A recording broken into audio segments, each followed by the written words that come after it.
and everybody clap your hands. We lambda, lambda, lambda, and Omega Mu. And we've come here on stage tonight to do a show for you. We got a rockin' rhythm and a high-tech sound that'll make you move your body down to the ground. We got Poindexter on the violin, and Lewis and Gilbert will be joining in. We got Booger Presley on the mean guitar, and a rap by little old me, Lamar. We got Takashi beating on his gong. The boys and the moves are clapping along. And just when you thought you seen it all, along comes a lambda 4-foot tall. So worms will come on out here on the floor, so we can work our bodies like never before. Break.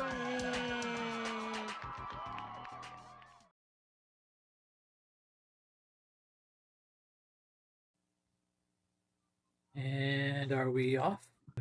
We're here. We are off. Off in a different way, but yes. Oh, hold on, this is not working. Who's gonna drive you home? Oh, it was working. Okay. Yes, tonight. Greetings, Cleveland. AZ Mick. Fighting over who's first. Doom, doom. So how did the auction go? Went really well. Good. I was in and out. Actually, ironically, when I came back in just for a minute is when you were doing the 7 Star album there, and I was like, ooh, I don't have this record. And I was hoping that nobody would bid on it, so I was glad I got it. I think nobody bid on it. Yeah, I was the only one. Thank God. I thought, though, I always need to remember that I have to convert that still to, like, Canadian money. Yeah. Yes, because you live in a third world country. Yeah. Pretty happy in this third world country, let me tell you. Yes. It's like I will be heading to that third world country. Yeah. So it's going to happen. How far are you from Toronto? Oh, I'm not far from Toronto at all. I'm like maybe 30 minutes, an hour drive. We'll figure something out. Yeah. As long as I don't have to meet that record hound dude or Bobby Gas, it'll be okay. So, yeah. Oh man, record hound's cool. I'm sure Bobby. I hope to meet everybody. Yeah, of course. I've been enjoying Darren's videos of late. He has these. He just put up a interesting Bob Marley and the Wailers video on his channel. I should watch more videos. I'm really horrible about that. I don't even think you've ever watched one of my videos on my channel, probably. I have. I've seen. Well, let me. I've seen most of people's videos. I have a hard time watching an entire video. I skip around. It's like What's up, Eddie? Cesar, Mark. Yeah, I understand. Here comes John. There's John. Hi. Hello, John. How are you? Hey, Mark. Greetings, sir. This is like the sappy cars. I love the this hit song. Singles. Huge hit. I'm not knocking it. I'm just. Oh no, I'm not. never. My favorite part is the keyboard part where it goes dun, dun, dun, in your right channel. Just dun. Oh, I know we were in some big battle of the bands, and Greg Hawkes was one of the judges from the Cars, and he was the only guy. He batted for us. Whatever I heard, someone who was a judge or knew the judge says he was the one fighting for you guys to win and convince the other judges, or whatever. But anyway, I got a Flying V guitar out of it. We won like studio time, and but I have a Gibson Flying V because of the Cars. So I will never say a bad word about them. There you Damn go. right. See? And I'm sure you have a couple of their records in your vinyl collection. Oh yeah, there. the first album. But even if the first album's Stone Cold classic. Yeah. Oh yeah, requests are always in vogue, so to speak.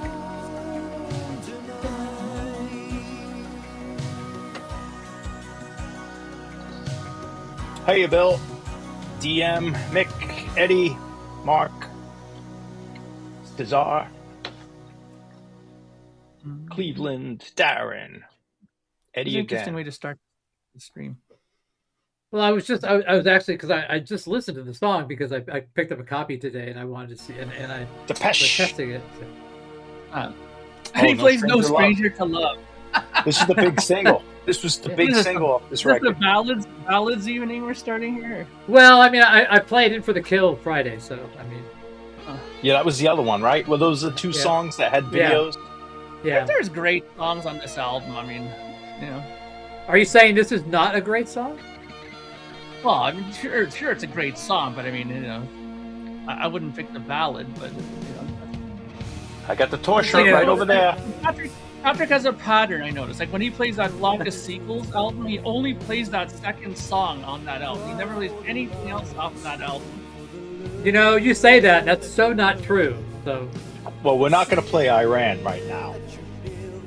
I don't play Iran. I hate that stuff. But I know No, what you're it's saying. just I got you. Yeah.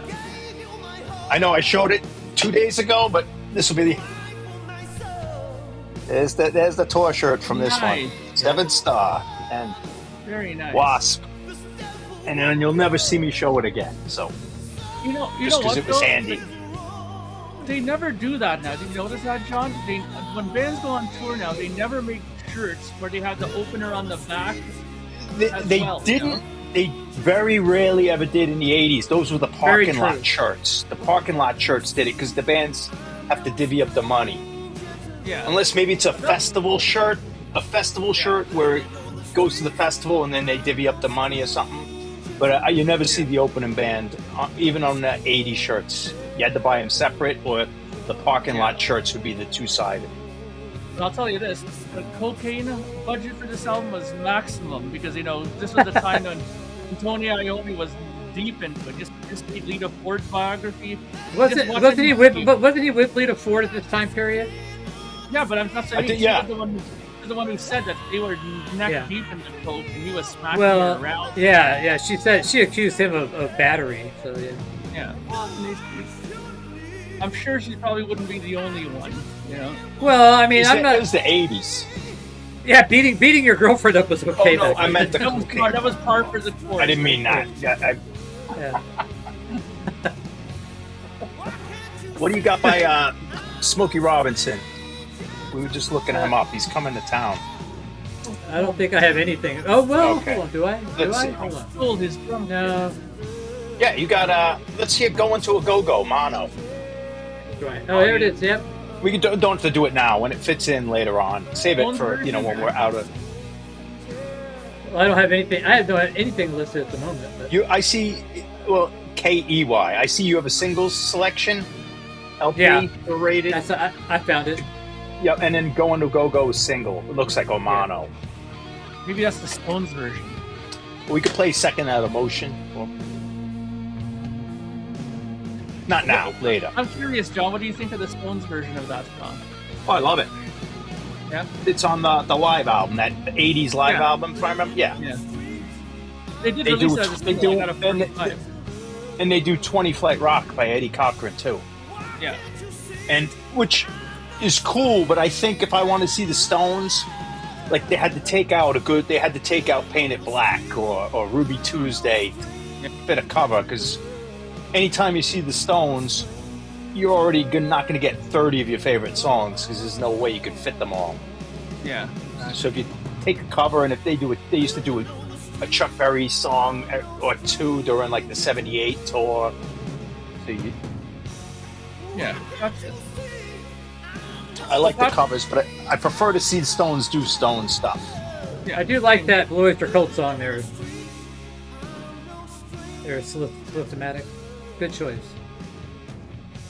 So is this the version that you sold, Patrick? The one that you're playing? Which one? Yeah. That was the version. That's the actual rip from that record. That very Nice. record. Very nice.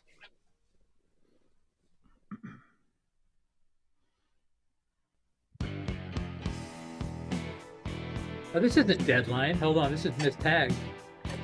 Hold on. What is that? Cultosaurus erectus? Erectus, yes. You should be all over that. Yeah, it's a good one. That would probably be the 5th album to get by them, maybe. Yeah. Are Great they one of artwork. these bands where you need to go from the very first record, you think? Or Oh, yeah. I'd start with the 3rd, 2nd, 1st. Oh, starting? Like you're just now discovering them? Yeah, maybe you start with the 3rd album, Yeah, you could go Secret Treaties, then the 2nd album. Yeah, Tyranny Mutation, then go to the first one, and then jump over to what's the one with the fucking Burning for You on it? Spectres? Was it? No. Agents of Fortune. Agent of Fortune. And then go to this one, because this is a really good one. Yeah. Is this the band that has that really odd album cover? Everybody thinks it's going to be like an awesome. Everyone's odd, pretty much. But that one with that monster on the front, is that? No, that's No. Uriah Heep Abominage. All right. I don't know any of these guys. Maybe, of course, Don't Fear the Reaper. But I mean, besides that, I know nothing. Yeah, they would get a little proggy. I think you'd be, like, in a good way. Like, not that there's a bad way. I don't mean it that way to you. But like, some of their stuff is very intricate guitar, and they're not afraid to go off and like written parts, not just jamming. Cool. Well, 'cause I did take you guys' advice, and obviously with the help of Patrick, the Zebra collection is now complete. I have Zebra 3 came in the other day, and now I have now you have Pete Pardo's, or you have what's his name? Martin Popoff. You have Art Popoff's copy of Yes. I think Zebra's a happy medium between like classic rock and roll, and then that like a little bit proggy, like because their songs are not sophisticated, but the musicianship is intricate. It's on a higher level, the musicianship, but like they keep the songs still kind of down home-ish. I didn't like the recording. Finally got to listen to completely that Ron Wood. I have my own record to make album. I sat down finally and listened to it because my promo copy was shit. But the one I got from Martin was really nice. It sounds good. So that's a really chilled out record, that album. What Stones record did you win? Oh, was that the free one? I mean, that one's not in. I mean, it's not in bad shape. Kevin, I liked the last 𝐷 Cult. I know Patrick didn't like the production and stuff, and I could relate to it. But a couple of the songs are really, really strong, and they kind of harken back to the '70s in spots. Which album did you win, Cleveland? Like the actual last record, like a Diamond? No, I think he got Let It Bleed. It was a U.S. copy of Let It Bleed. It was a giveaway. Nice, good album. You know what? Years after I think it is. That, I still like Hackney Diamonds. I don't care what anybody says. I love it. You like that album? Yeah, let's hear "Whole Wide World." I think that's a great track. It's their most modern sounding song on the album. Well, almost everything on there I like. I even like the Paul McCartney one that he plays on. Oh yeah. That's like a punk rock one. Feel free to throw out songs. I don't have anything picked out. I'm just winging it. Yeah, do "Whole Wide World." I got it. I didn't mean to give you like order it again. I'm just talking listing off okay. the top of my head. How about I'm not offended. How about the opening track from the first Zebra album? As I said before. Yeah.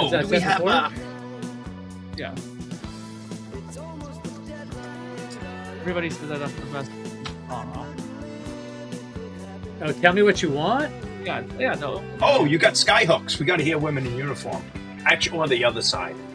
I see you just put that up there. Yeah. You want to hear the B-side?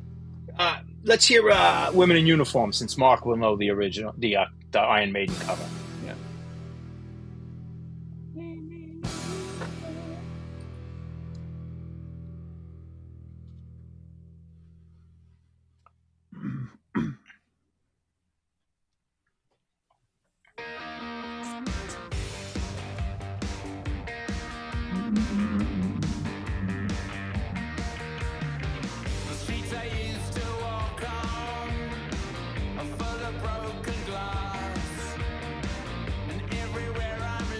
I like this song a lot. I know they're trying to be modern.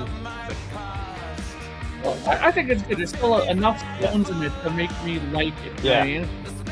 I like Mick reminiscing about London, and it's Yeah.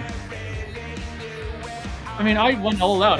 It's got one of these like pop choruses, like they're trying to make a hit, but it works in like a cheesy way. Yeah, well, I mean, I bought the color vinyl of this. I bought the regular vinyl. I bought the CD, and I even bought that Toronto Blue Jay special edition one that came out too, the baseball one. I mean, I really went all in on this record. I really liked it. You really did. Yeah.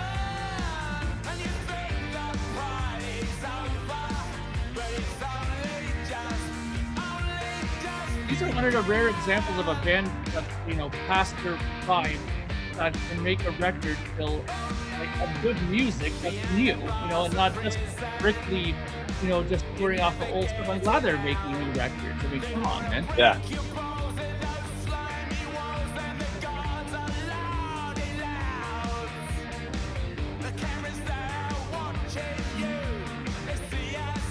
Oh. You need more requests? Someone's got Sure. Leslie West down now. I got it. How about the Stranglers hanging around? And I have one more too. And you Actually, play Stickermania, Andrew Watt, I think he came from California Breed with, oh no, it's Andy, is it Andy Sneap or is it, I think it's Andrew Watt came from California Breed with, I think it's got with Glenn Hughes and Jason Bonham. Yeah, I think so. Yeah. So what was your request? Stranglers hanging around. And then I'd like to request Queen Bitch from Bowie off of Dory. John Waite in the Casino, Mike Matt.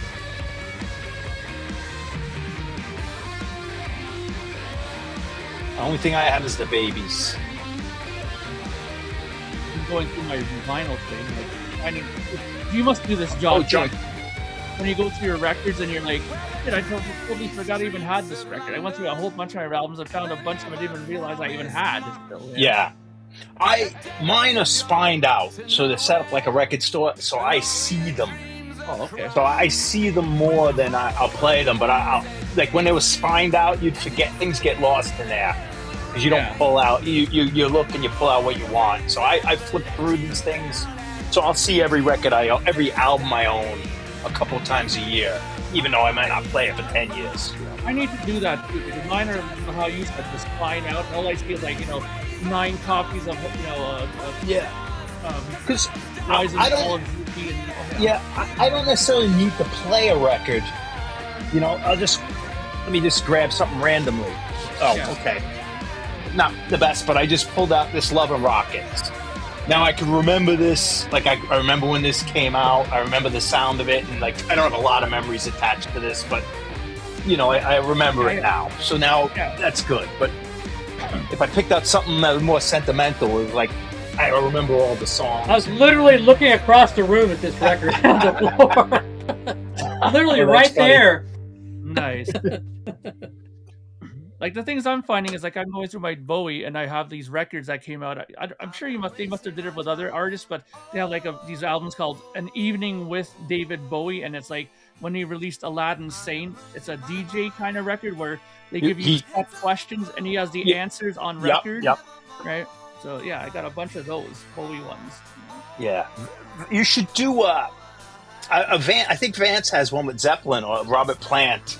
And I'm saying you should do it. Like, you should ask the questions and, like, set it up, and it'll look like an interview. Yeah, you're right. You should do that. You could put, like, a picture, or even if you just made it a short for 60 seconds, like, or 30 seconds, one question, one answer. This is Mark from Project Gemini, and I'm asking David Bowie, what's your favorite song off the Ashes to Ashes album, or whatever the answer is. But you know what the great thing to do would be? To say that I'm doing a seance. I'm contacting David Bowie, and then from the dead beyond, and then I'm going to ask him these questions. It'd be perfect. Yeah. Some people actually fall for the shit. You know that, right? Yeah.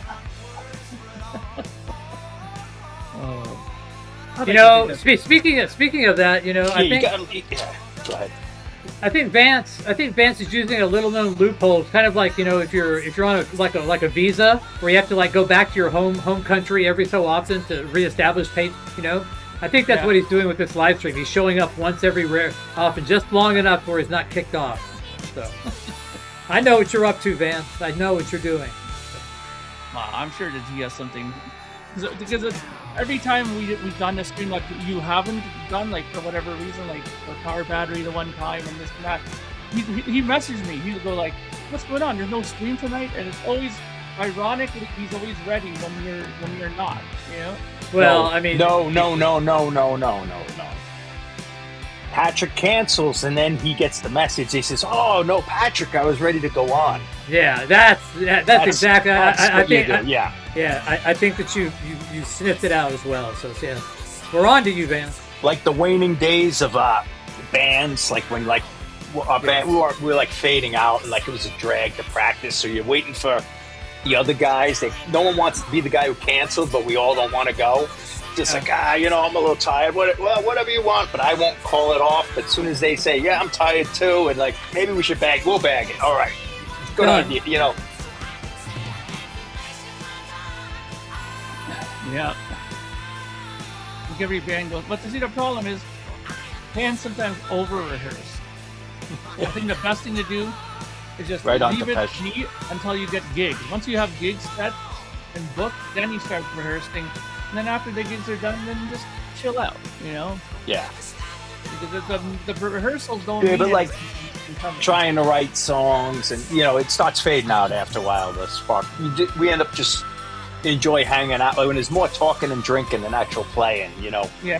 When you actually don't enjoy practicing or writing your own songs, then it's like just about over. Because band, in the beginning you're even happy to learn a cover song. You're like going, oh, look, man, we're playing this. And then that goes away, and you want to do your own stuff. If it gets to the point where you don't even like your own stuff or making new stuff, then you got a problem. You start editing yourself too much. Like you overthink it. Whereas when you're new, you just, whatever comes out counts. And then you start saying, oh no, that sounds like this. No, like, I don't know. You start self-editing yourself.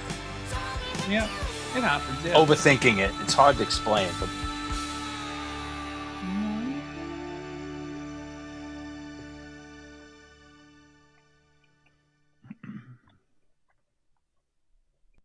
Now he probably hopes somebody would recognize him.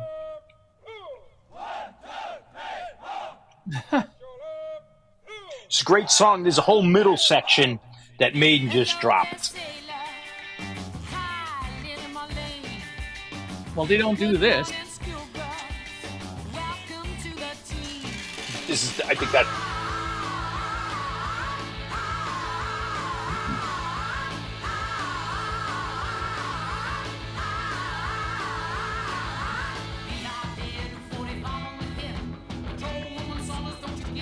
I definitely think that they did their own sort of version of this.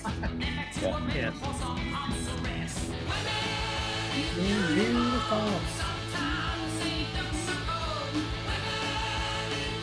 So I was listening to Eddie Trunk today, and they were talking. Somebody called in and complained, like, how come they fucking keep using Dr. Doctor by UFO? It was all, some guy called in, was all mad because they used Doctor. They need to change that song. No, they don't. Well, the cool thing about the song, and it's true, is like when you hear it, is you got 5 minutes to get back to go watch the show. You know exactly how long it's going to be. Like this did that too with a whole lot of love. When they were touring, when we saw them on the reunion tour, and even the tour after, anytime they were ready to come on, they would play a whole lot of love. And then as soon as I was done, that's it. No, rock and roll. Sorry, not the rock and roll. They were kind of forced to cover this song, if I remember right. I think capital EMI, or I think it was EMI, gave them some choices, and they were like, obviously other bands on the same label. Yeah. So, and they said this was the best of the three they made us cover. Interesting. But I don't think it's a hitching post. I think it's a fantastic, like Maiden's version is so good.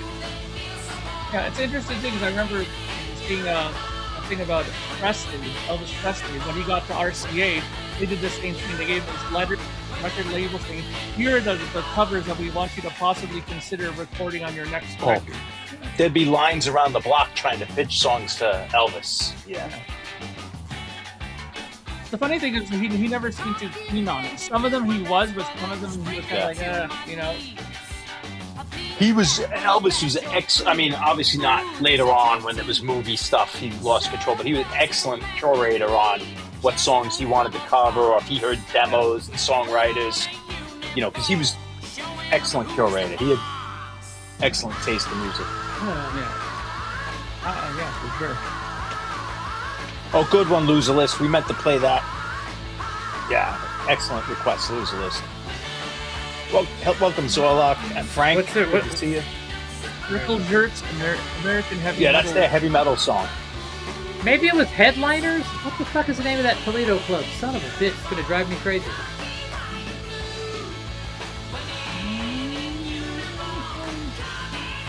Oh, I did a blind buy, John. I went on Bandcamp, and I went on this record label called Shadow Kingdom Records out of the US. Oh, that's a big distributor. They do put their own. Yeah. And I bought a band called Void, VOID. They're like the Louisiana thrash metal, they're called, right? Like, okay. It's really good, but the only thing that was kind of tacky was they had one of those introductions. It sounded like, you know, a really bad, like, Count Floyd, like, in the castle, wait, that demon. It's like one of those cheap keyboards, spooky keyboards. Oh, like, I love that stuff. The music was so good after, like, the rest of it. Yeah. Like, why did we get that done? Yeah. People love that 80s, like, you know, like they were kind of corny things, but we didn't realize it at the time. Those intros and the rain and thunder in the beginning. Yeah, that's exactly. You listed all of it pretty much, you know. Yeah.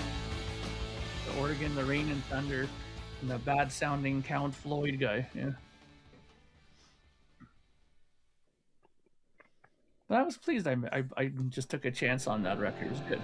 It's fun, as long as you don't pay. I mean, when I say I take chances and blind buy, I'm usually doing singles, so nothing's $15 tops, and I'll have sampled if I'm going to pay that much. You know, I'm usually looking at $4 records, $8, you know, $2 even. My limit for if it's in Canadian dollars, I'll spend $30. If it's US, I'll do between $20 and $25 for vinyl.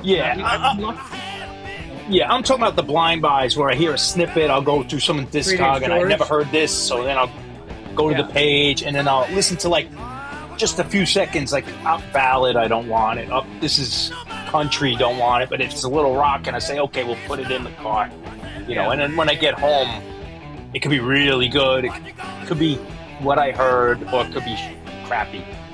Yeah, it's a lot of fun to like get the pile when they come in. You don't even remember what you checked off, 10 records or whatever, and then like put them on. That one sucks. Oh, this one's great, and then a couple of the ones you knew you bought, you know, you're familiar with. So. Well, yeah, I mean, I kind of do that too. There's a guy named Ian Blurton. He's like a Canadian guy, and they call him like the godfather of like Canadian 2000 era thrash.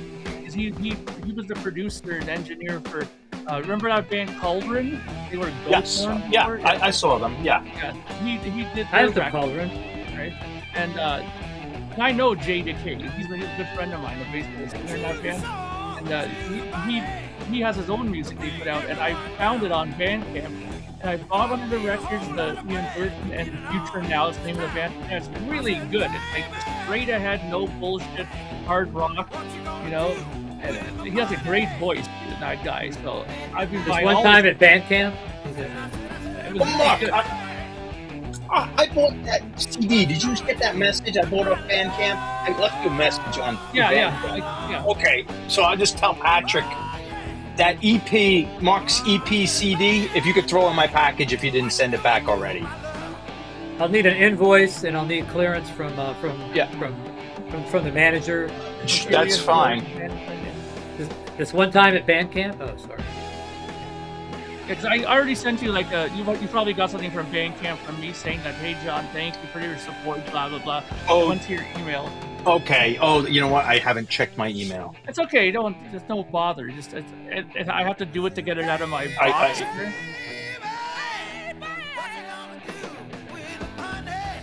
All I get is YouTube saying video cannot be monetized and is blocked in certain regions. Yeah, I get nothing except. It was good. Yeah, I don't know if I see it. It could come into my regular email, the Bandcamp. Actually, the family's email. I don't check that. Oh yeah, you know what? Because it did appear under Sarah. Email. Yeah, that's probably what was signed up to Bandcamp with then. Yeah.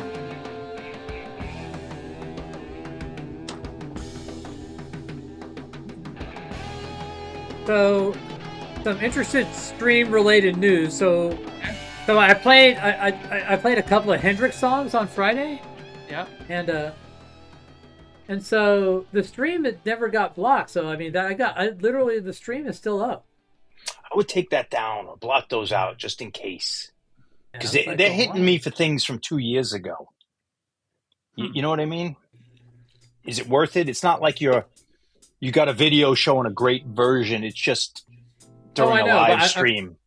I'm just going how odd it is that you know it's still up. I mean, usually that I'm wondering if the Hendrix family is like mellowed out, or or they're just behind the algorithm, whatever's searching the sensor, the AI, because they're catching stuff I did years ago and giving me warnings, and so they'll catch it. Just may take time.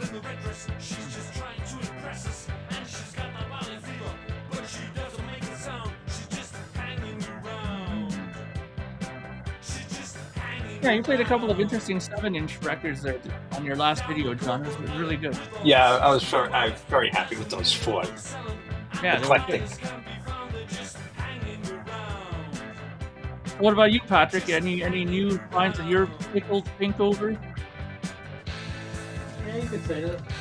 I went to the antique fair with today, so as always, it's always a great time here. This is always if I find a bundle with that in it, I'm all happy. That is the best Hypnosis cover, besides maybe Dark Side of the Moon. OG Jamps, Farewell to Kings.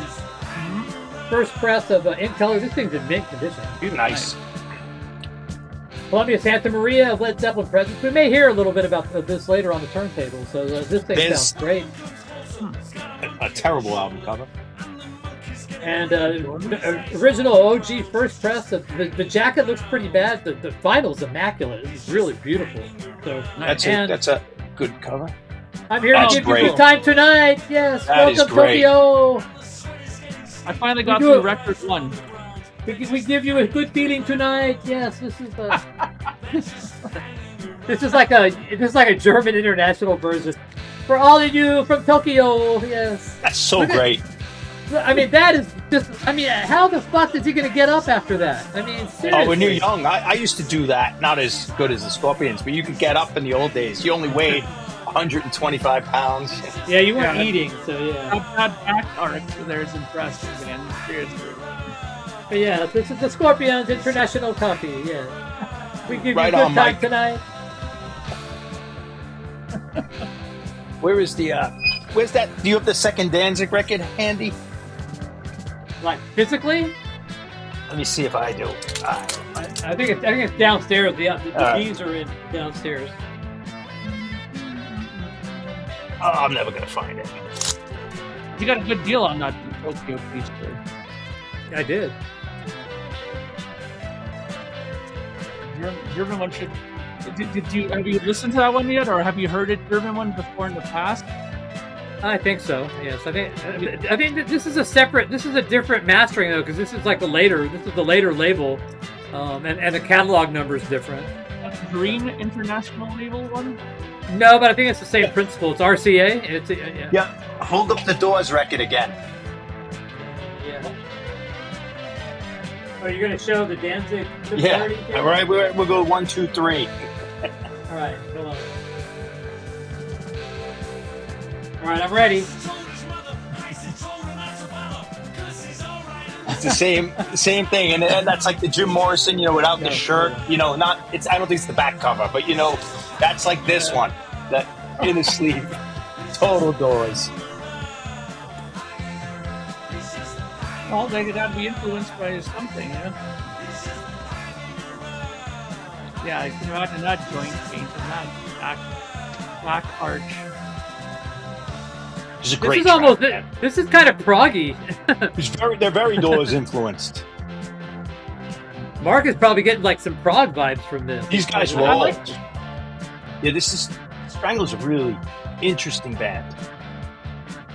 I'm digging it. When you see me walking there, it's they were the oldest punks, that's for sure. Yeah, two of the band members died of old age. Well, that's good. Made it to old age. Yeah. Good old Rono, buddy. I'm thinking about you.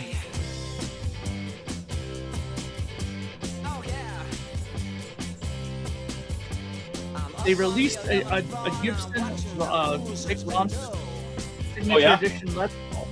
It breaks my heart. I want to get it, but it's like $10,000 US. You know? Would you say that Mick Ronson now is more well known today than he was back in his heyday? Absolutely. You think? He was pretty well known, and then he was all through the 80s and 90s, and I never saw him. But he was touring with Ian Hunter. It would be Ian Hunter and Mick Ronson toured together regularly. They would come through Boston a couple times a year. I'll tell you this, John. Gibson and Epiphone, but just Gibson so far, will never stick their neck out and make a signature model of a guitar for a musician like that, especially a deceased one. Okay, unless they that they're A, popular, or that they're going to sell a shitload of those guitars, and they'll get both. You know. Yeah. Well, they usually do the really expensive one, and then if you're more popular, they'll do like the one for the public, which is only like $2 or $3 grand, and it's the original one comes with like the paperwork, all the candy, and I'm waiting for the downgraded one, the $2,500 one. Yeah, they did that. Like Gretsch did that with Eddie Cochran. You could get like the real one for like 20 grand or whatever, and then they put out the $5,000 one or whatever it is. You're gonna get like the Hondo version of that. No, of that guitar? It's still absolute quality. It's just not that special edition. Like it might be signed by the family. Yeah, it won't come with all the accoutrements and that with it, right? And plus, it might come with like different tuners. It may not be like the top of the line tuners or something like that, right? But I'll grab one regardless. I want to grab the Rick Ronson Crybaby 2002. That's a big part of this sound. Like you just listen to that. That's what you're mainly hearing is a Marshall and a wall pedal. Right? Oh, nice, Kevin. I'm surprised. I used to be everywhere, but oftentimes it would be ripped, you know.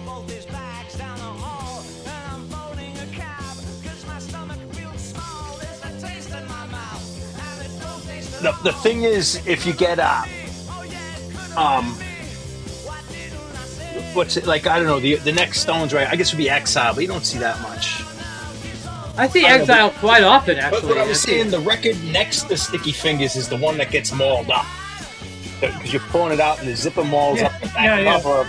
No. I have them in chronological, but I never see I don't think it's Exile most people have next to that record, but whatever the next Stones record is in their collection is the mauled up one.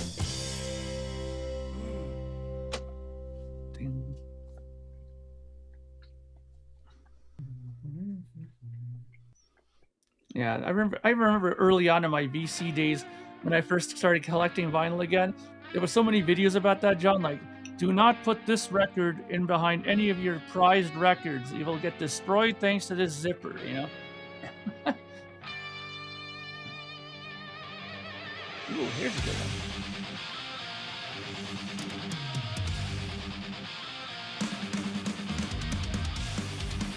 Definitely not audiophile. Yeah, but I think it captures exactly what it is. It's None of these records. It's a mood. I think the production fits the mood. You know, it's like sloppy, jamming, studio, drug-induced rock and roll roots. So, Mark, who's a better drummer, you or your wife?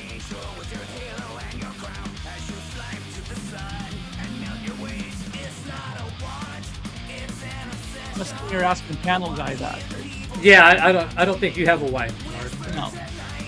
And I don't drum either. You showed that up. You do kind of drum. Yeah. You showed that Cheap Trick record.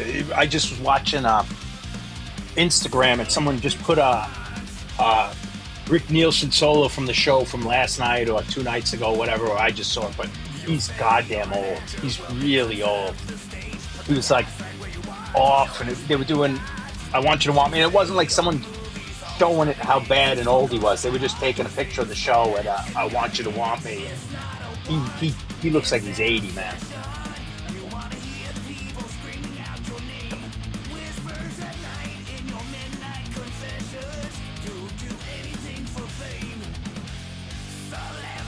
He is sloppy. Yeah, I know he's sloppy. He just this little clip just made it look like. And I don't really care when you get old and sloppy, but it was like, oof. Well, don't they have Robin Zander's son up there now playing guitar too to kind of like help out with that kind of shit? You know, isn't his son the? Well, who's the drummer? Is that? That's Dax. Rick, that's Rick Nielsen's son. I think so. Yeah, I can't remember. Hold on. Yeah, and he looks, Bill. I'm not knocking the guy. He looked old. Because he is old. Yeah, but some people don't look. I mean, you could look. Yeah, Dax Nielsen is Rick Nielsen's son. You could look 80 and look 90. You could look 80 and look 65. You know, you could look 80 and just be 80. But he looked old on the old end of the spectrum.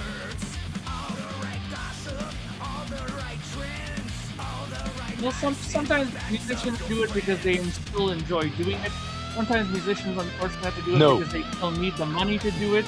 And No, I'm not hinting at all that he should hang it up. I don't believe in that. You know, I think they should do it as long as they want. I'm not one of those guys like time to hang it up. It was just like shocking to say, ooh, he got old.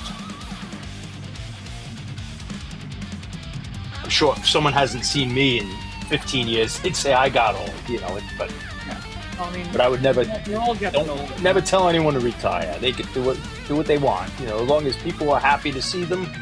They're happy to play, then that's all that matters. If you enjoy doing it still and it brings you happiness, that's the most important thing, man. Yeah, what am I going to say? Oh, no, you should sit in the room and, like, read books or look out the window. You know, that's ridiculous. Yeah, that's when people die. Seriously, when they stop doing the things they love, then that's it. You know? But here we go. This is so good, Mark. This is like an ode to 80s metal from the punk rock point of view. Open your ears, Patrick. This is fun. All right. Oh, circle jerk? That's it?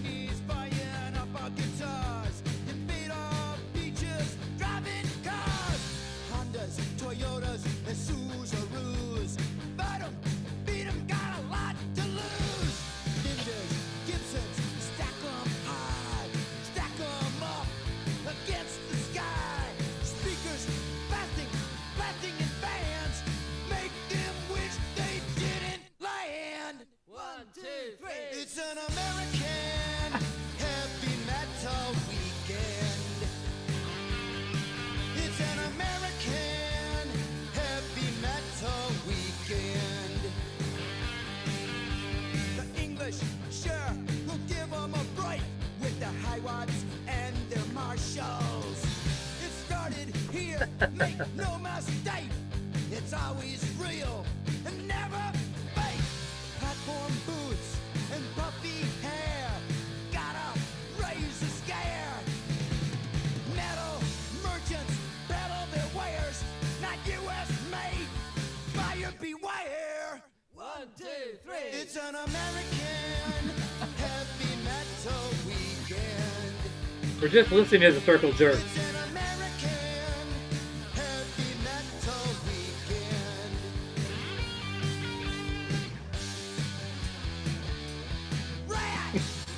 Rad. Dawkins. Dawkins. Right. Twisted Sister dudes. What I want is what I need. Made here in the USA. Never ashamed, always proud, always hard, always loud. Amplifiers vibrate across the globe. Send those rats back in their hole. 1, 2, 3. It's an American heavy metal weekend. It's an American Oh, man. It's great. It's an American heavy metal weekend. It's an American heavy metal weekend. Blue oyster cult.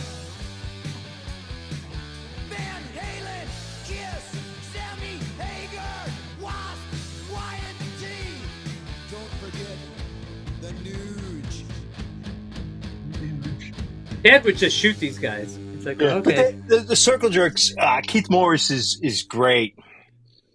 You know, this was the 85, like they're kind of past their peak and metal is happening. It's all good fun. But he told the story. I saw the Circle Jerks a couple of years ago. It was on one of the big reunion tours, and some like young punk kids were being funny, and they yelled out, "Freebird, play Freebird," and he heard it. And he says, "Hold on, man, we're not making fun of Leonard Skinner." He said, "When I was like 13 years old, I went to the Whiskey to see Leonard Skinner, and I ran into the guy who invited me backstage, and they gave me beers, and he was just very, like he was defending classic rock and stuff." He said, we didn't grow up with just punk rock. We grew up with rock and roll. Like, Yeah. but he was just giving a I- lecture to these young punks. It was great about, he says, Leonard Skinner came in with his long hair and they're smoking grass. He's like, this was crazy stuff. I was 13. I could actually switch between live turntable and recorded stuff. See, notice how I was able to put the song there? Yeah. This one's a little loud. Yeah, well, it's a record playing. Yeah. No, I know. I just meant the level.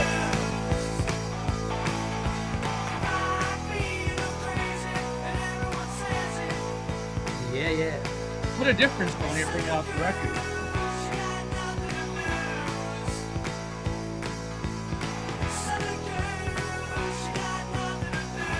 Yeah, I'm not a DJ, man. I'm not good at like fucking lining it up and Although I did do pretty good. I hit the button and it got right into the song, so I did that pretty good. So.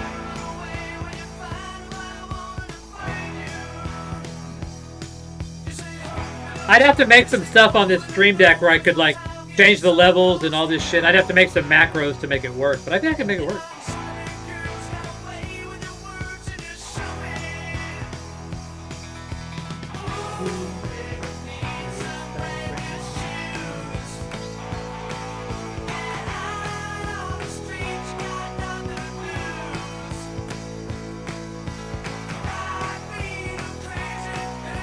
Good record, man. Yeah. Probably my favorite.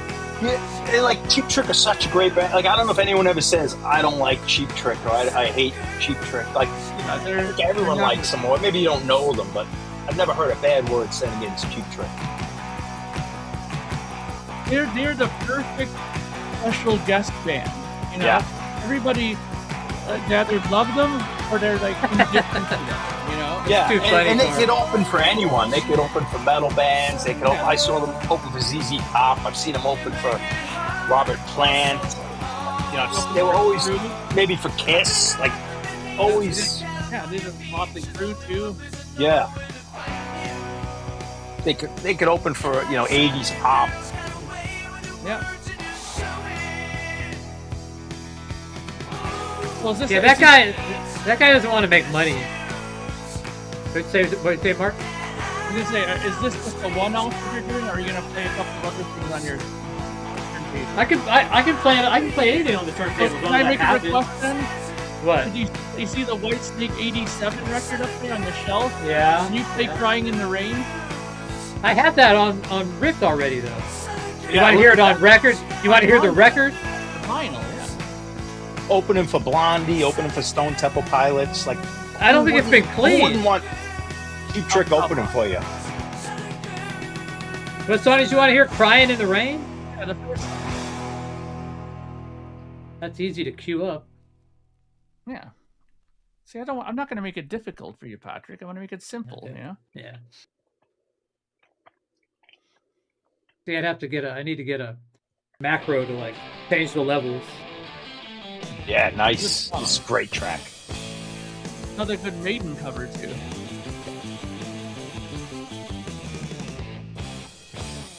This is why you need the second album, just for this track, man. Well, there are connections and what the fuck is Yeah, no, there's a couple of good ones, but you need this album, you need this song. If I could put it on the first album, then you'd have,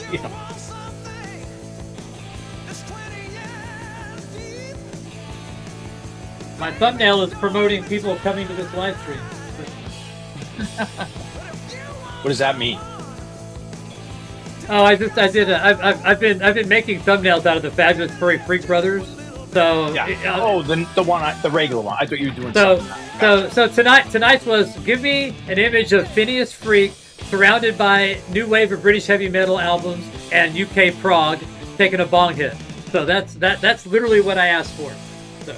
And it gave you that exactly. It did. And then the poor hippies show up and they gotta listen to Montrose and Megadeth. Well, they should be happy we're playing rock and roll. Yeah, we were hoping for Hot Tuner and Jerry Garcia band. Deanna, do you have to listen to him brag all the time? No wonder you're a better drummer. He's talking and you're playing. No, tell it, Frank. Tell the stories. I love stories. I love listening that's Mark. to stories. Mark. That's Mark.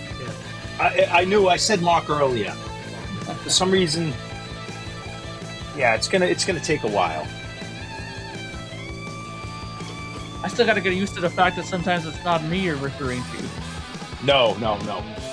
I just say panel guy. That's how we'll just nip this in the bud. Nip it, Andy. Nip it. Who doesn't love Montrose? The first Montrose record is just 10 out of 10, as John would say. Yeah, 10 out of 10. Throw that with the Cars record. Throw it with the Cheap Trick record. Yeah. Debuts you need. I don't want to say you need to own because you don't depend who you are, but highly recommended debuts. Yeah, for sure. All right, so.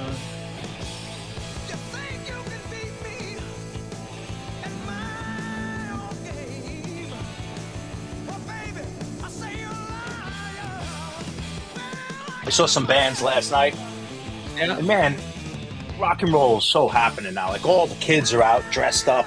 Like I saw a punk band from my era, like from the 2000s, still playing the Spits. They're a little like quirky, like Ramones, little new wavy Ramones, but just powerhouse. But with the opening bands, it was just a collage of kids. I mean, there was people our age too, but like the young kids all dressed up, like there was the metalheads there, and the guys with like the high top Reebok, like vintage Reeboks or reissue Reeboks, like, and then there's all the punks and the leather and studs. It's just good time seeing all the kids into rock and roll again. Like it's like the 80s again.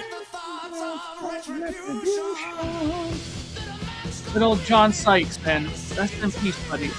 Ronno, Sykes. We're losing all the classic people, man. Yeah, he retired with grace, and Yeah.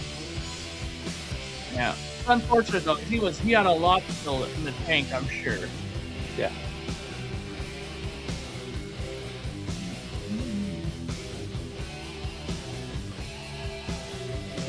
𝐏𝐫𝐸𝐷𝐾, Brownsville Station.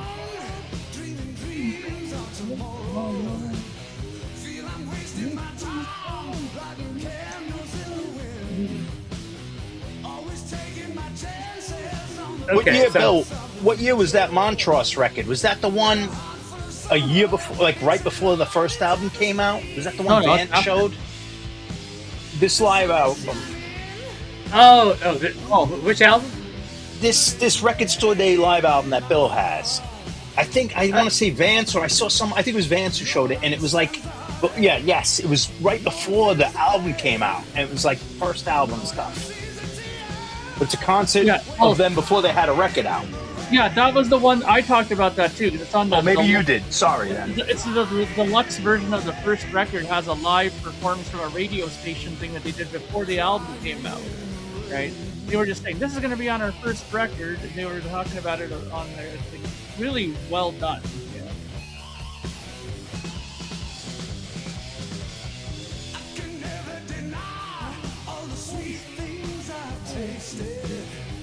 This probably has one of his best recorded guitar solos on a record. This song. That Black Les Paul.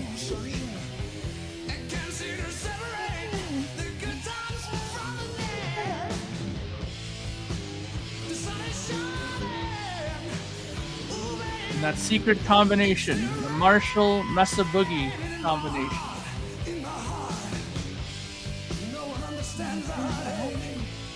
and the Dirty Fingers pickup people. I know Patrick likes pickup talk. So Yeah, I love pickup talk. Dirty Fingers pickup, where it's at. Absolutely love pickup talk. Yes. No different than stylist talk. It's more fun than stylist talk, actually. Stylist talk is classic, man. I mean, but there's only a Classic handful like of people. P90s.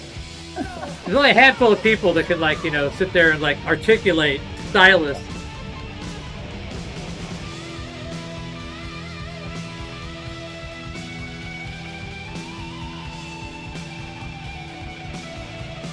It's a good finger workout to solo.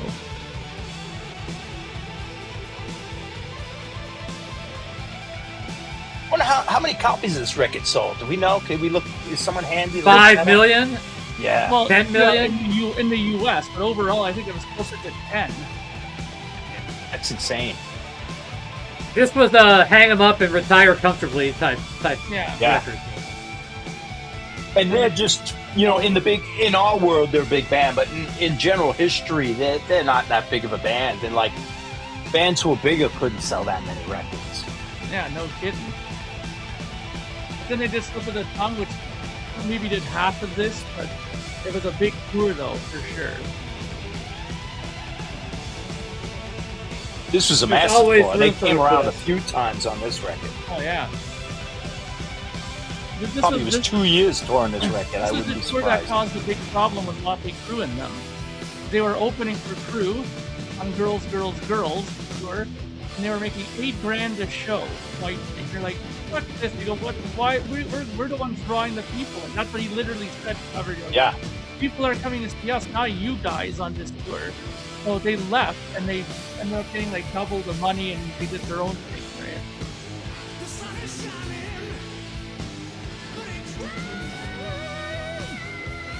Oh yeah, we're only an hour in, man. We're good. Pressure drop, Corey. Right on. Excellent.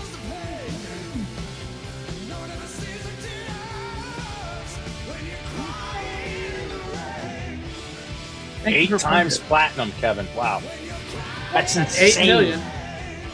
That's insane.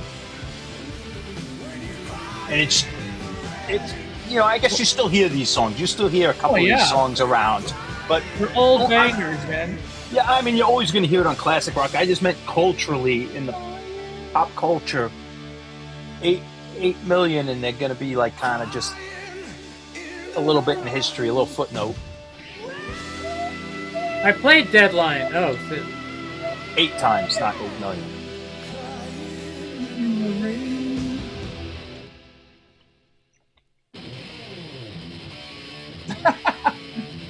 What a great cut into the next song that is, you know. Yeah. Yeah, taught me about Only about 1.5 seconds space, too. That's Yeah, smart. exactly. Yeah, the Very DJs smart. the DJs aren't quick enough on it, you know. Yeah. What the heck? it's a work in progress here. So yeah.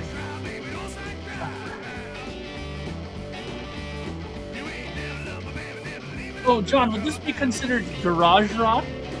This is pub rock.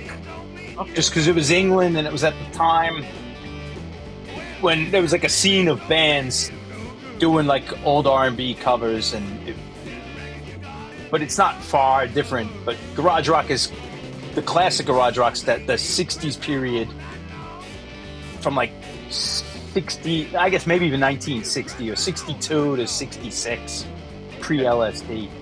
I watched this guy on YouTube.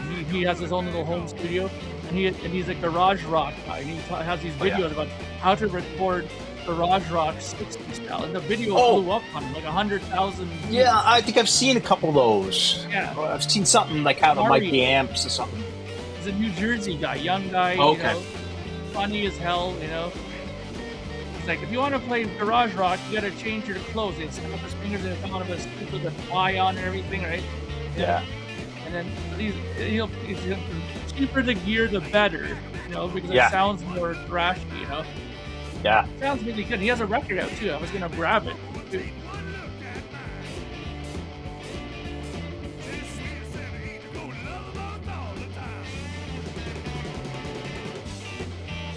Okay, trying to work the kinks out here.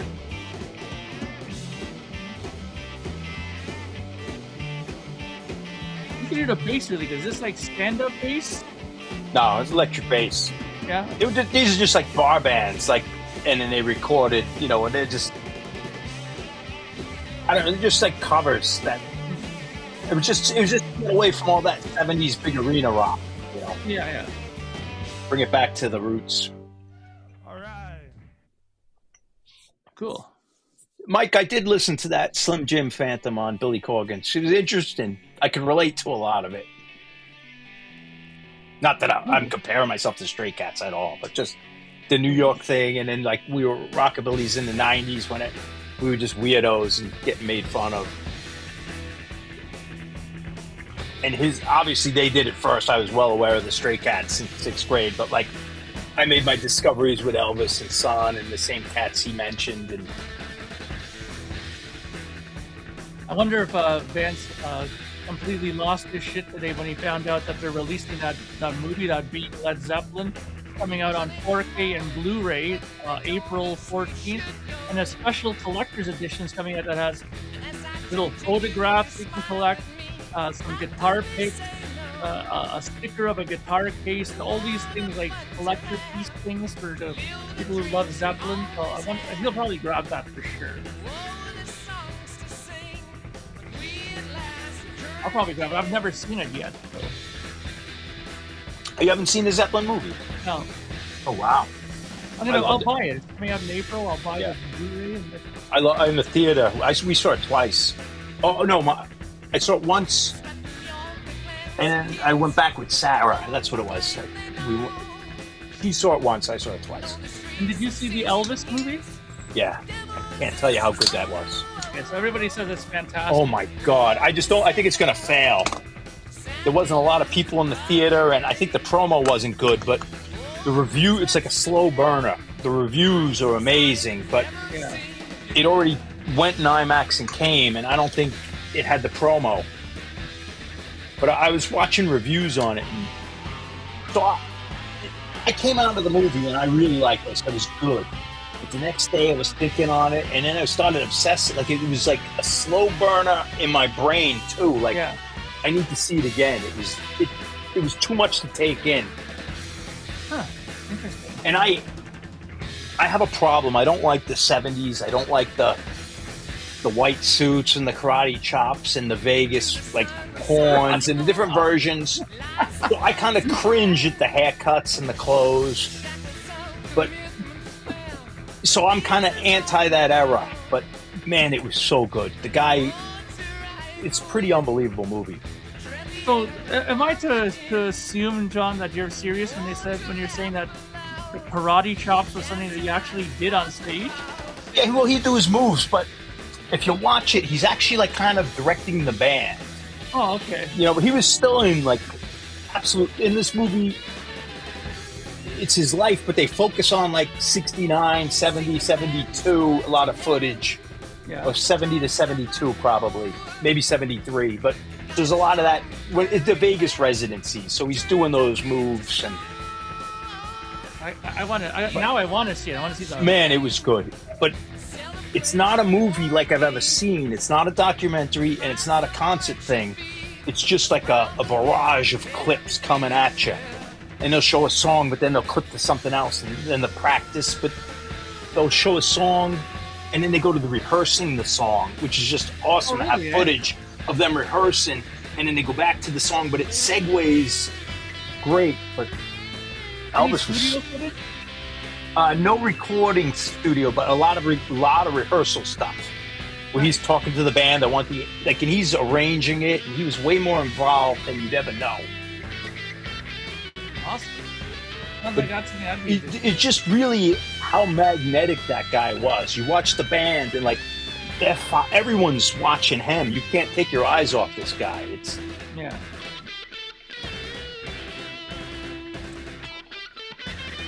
Did you see it, Patrick? The Elvis movie? The Elvis movie? No. I saw the Zeppelin movie in the IMAX. Nice. You were a big fan of it too, weren't you? Yeah, I thought it was great. I loved the beginning, the first 40 minutes of that, before they were Zeppelin, with like Yeah. Plant and Jones talking about their studio work and showing the roots of their influences and kind of like the history of rock and roll through their eyes and the history of England. It's really a wonderful build up to Zeppelin. Yeah. Do you think though they'll continue from there, make another one later? They could. They certainly could because they only went to 1970, I think, and stopped. You would think they would have continued interviewing and said, "Hey, we're gonna, Yeah, they should, man. They have a lot of stuff they can go to, right? Going to play a song for you tonight." So, Yeah, I should play something else, man. play a song to give us a good feeling. Yes. Yes, a good feeling song. Come on, man. You gotta do it. Oh, you have a request for Main Street Van Halen.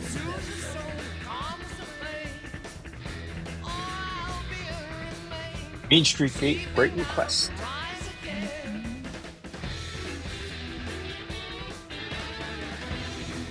Slim Whitman, Mark. The panel guy, Mark. Yeah. No, Slim Whitman. Sorry, what was it? Who killed the tomatoes? Was it Slim Whitman that killed the Attack from Mars movie? What was Slim Whitman? Mars Attacks.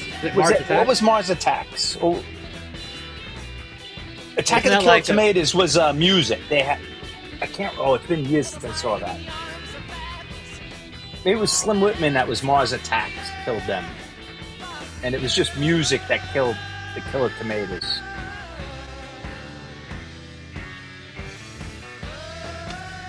Mars Attacks is even better. Jack Nicholson was the president, I remember. I saw that in the theater, Mars Attacks. So the Martians were finally defeated by playing Slim Whitman's and singing Indian Call, Love Call. So how did you kill the tomatoes? It was music. Were they playing, it was some bad, like, 70s stuff. I think Mars Attacks was like a takeoff on Attack of the Killer Tomato. It was a takeoff of, was it a comic book or some sort of a 50s serial or something? I can't remember. What killed the tomatoes? It was like You Light Up My Life? Was it Barry Manilow? It was something. I think You Light Up My Life with. No, I'm just guessing. I'm talking about the Mars Attacks version. Oh, okay.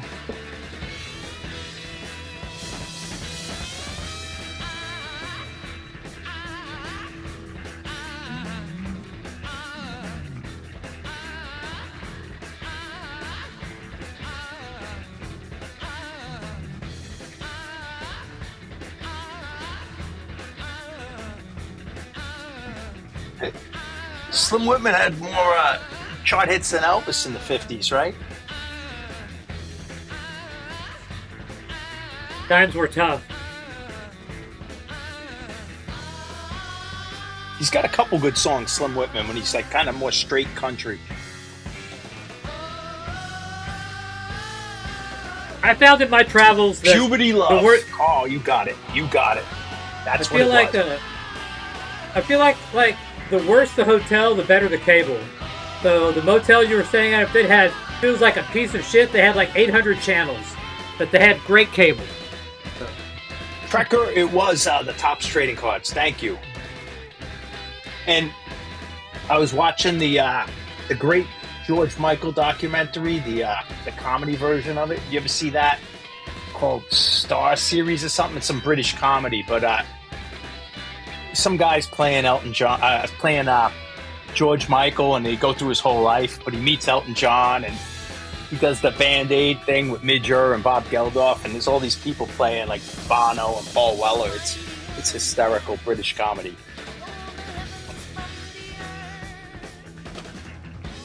George Michael Star Series. Watch that, Trekker. It's funny as 10.5 minutes. Yeah. It already feels like it's been 15. Yeah, but if you keep a groove like this, I'm okay. You go for 20. You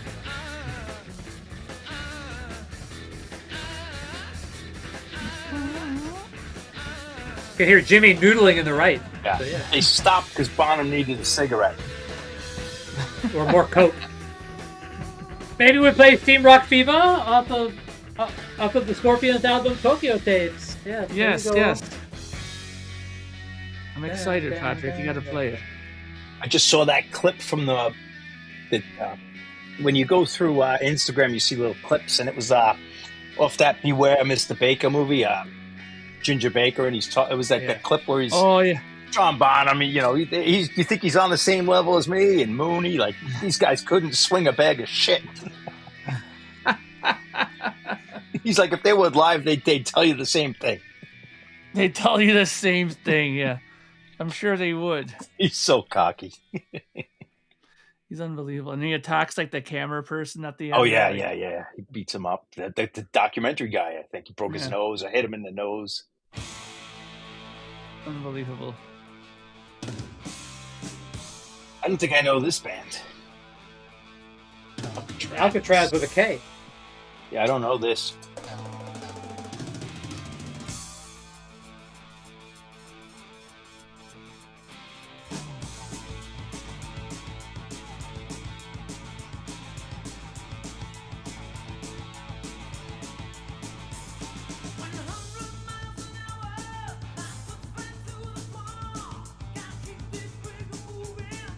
So what's the story on this Alcatraz? I think they're from the UK. Carl, it's a good documentary. I enjoyed it very much, and I'm not the biggest Cream fan. It's certainly an entertaining hour and 20 minutes or whatever it is. Well done. If it's, I wouldn't buy it, but if you could find it on demand, well worth it. Might even be on YouTube. On YouTube, yeah. Yeah, it's probably on YouTube. That Cream reunion, they did at the Royal Albert Hall. They got paid all that money, and he just bought a bunch of Arabian horses. So he just spent it all on horses. Yeah. And he had no spare money. I was on the Prog Corner, not on the panel, but I was in the peanut gallery area there. I had to. They were doing the ranking Dream Theater albums, and some of these people were just insane. I just couldn't handle it. I had to chime in.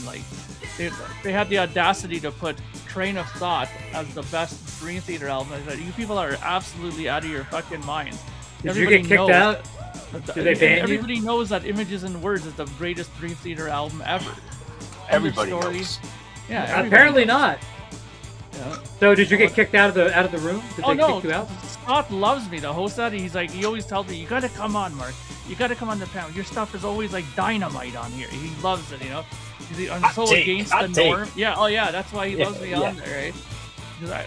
There was a few times on there where people were absolutely I don't know if I want to come on when that Mark guy's on, Who is this band? What? Oh, it's UK? Is this a British band? I know how that feels. Yeah, they're a British version of Alcatraz, apparently. This is a K. Well, I don't know. I don't think I know this band. Yeah, exactly, panel guy, Mark. There. I mean, look, it goes. For me personally, it goes Images and Words, Awake, 6 Degrees, and then Metropolis Part 2, and then after that, whatever. I can go either way with records after that. But the astonishing is the last. That's the biggest pile of turd I've ever heard in my life. Kind of like heavy metal, Paul Rogers. What album is Birth Ritual on? Do I even have that? Birth Ritual.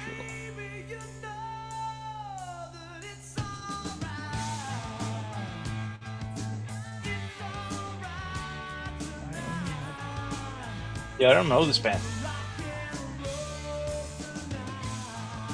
We had 81. Must be indie. It doesn't sound like 81. It sounds like it's It's hard. It had a little heavy metal sound, but then it was a kind of a 7. It kind of had this Paul Rogers kind of feel, like blues rock, but.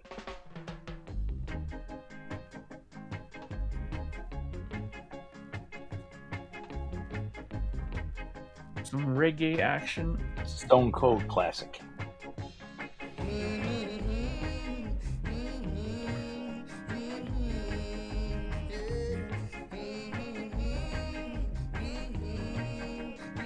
'79. That's a good year for reggae, isn't it?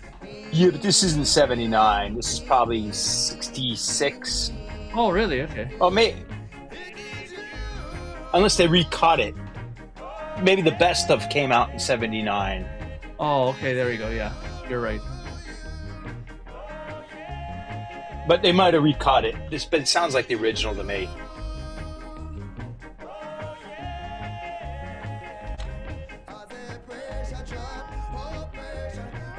As a guitar player, I always found it very confusing when I started playing guitar to get used to playing on the 2 and 4 all the time. Yeah. It's like all backwards. Like, what am I doing? This might have been issued because I the agree. Clash had covered this. So in 79, they maybe did this reissue. Or recut it, maybe.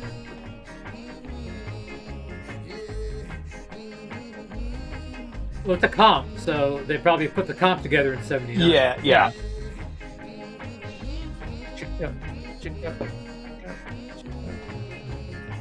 And Izzy Stradlin covered this with the Juju Hounds on his album.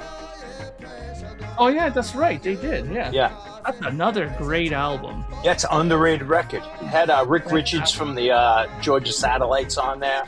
Ian Can't McClagan find from that the on Small vinyl. Faces. I have it on CD. I never saw it on vinyl.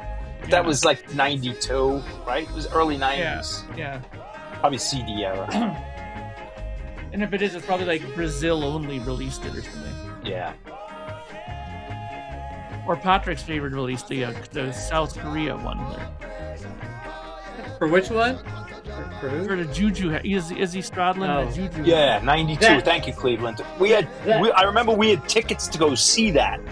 I remember era the club was he was even playing, and we had the tickets back when you had actual physical tickets, and it was canceled. I'm gonna have to do some major programming to get this fucking bouncing back from record to fucking recordings. It's like fucking This is interesting. Make it smooth. We just asked Patrick to play like 1 or 2 songs on his turntable, and it's now turned into a huge mission now. Technical mission for Patrick now. I have to get it absolutely perfect in between now. That's the thing I love about Yes. Patrick. It has to be perfect. It does have to be perfect. Yeah. Oh, the Japanese kids. There you go. Make sure they don't stand up. All Have the right. police, the ushers, make sure they're sitting down. Hey, DJ the Scott. Team Rock Viva! We give you good feeling. Yes. Konbanwa. Konnichiwa.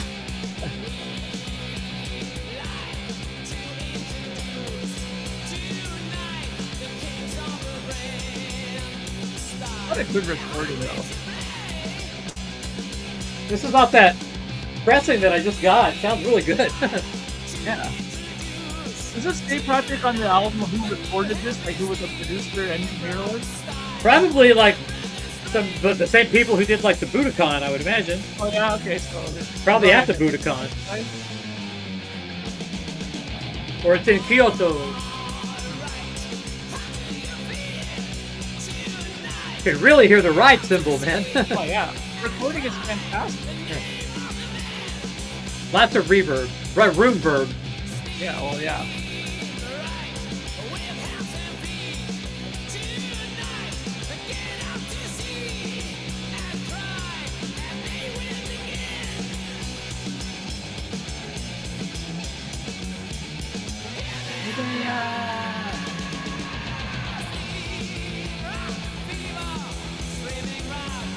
They wouldn't even let Uli fucking sing backup vocals.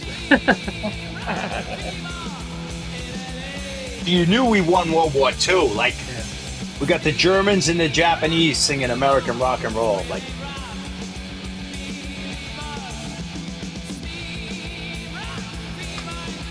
Tokyo Bay.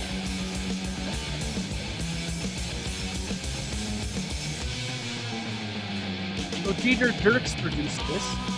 yeah. He did all the stuff. Very good. Yeah, I think he did those Bullet records. I sent you the first one, Yeah. Patrick. It's a fun record because it's kind of like an AC/DC wannabe record. But I'm I not don't- so 𝐏𝐫𝐫𝐤𝐿 it's cool is stuff. the live engineer on this. Oh, good job. He did a great job. This album went gold in France.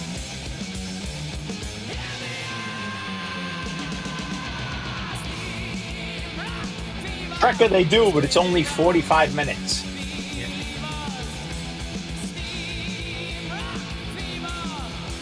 45 minutes to the hour. Wait a minute, it says here that Uli Roth does vocals on Polar Nights, Dark Lady, and Hellcat, and storytelling in Fly to the Rainbow. Yeah, but he doesn't sing background vocals. Those he sings lead vocals on those. Those are his songs. 𝐏𝐫𝐲𝐬's getting a bit of that Frankie Valli syndrome, though. Yeah, he's got a little bit of a. He's not. He just kind of, he can't move very much. Like, he just walks robotically, and his face has got a lot of work. And he can't. God He's bless out of him. breath. He's Yeah. out of breath a lot too. Yeah, God bless him. Tokyo, babe. Because he had issues, I think, in the early 2000s. Like,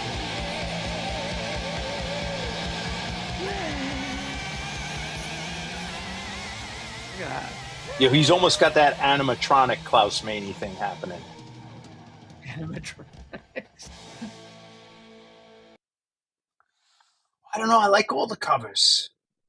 I like when they do like the Hound Dog and stuff, and I like UFO doing the Come On Everybody and Mystery Train and the love song. What's the love song UFO covers? Alone Again. Alone Again. Alone Again, or yeah. See, this is proof that you can play records on a YouTube live stream and clean them. Play records that have been cleaned. You don't have to play scratchy fucking records all the time. Yes. Actually, play the UFO Mystery Train. That's awesome. With Tonker on guitar. I don't think I have that. Oh, I'm sure you do. It's on. No, not that. The Joe Walsh album. Oh, sorry. Patrick not have a UFO album? That is unheard Well, of. I don't have some of their later stuff. What song did you want to hear? A Mystery Train, the Elvis train. Okay. Well, Gotcha. the Elvis version. Junior Parker was the original. Yeah, I can't argue with you, Zafad. I can't argue with you on that. But, I mean, sometimes it might be Women and Children. It might be the first album. I love this album, but Van Halen 1 will always be my... It totally changed my life, Van Halen 1.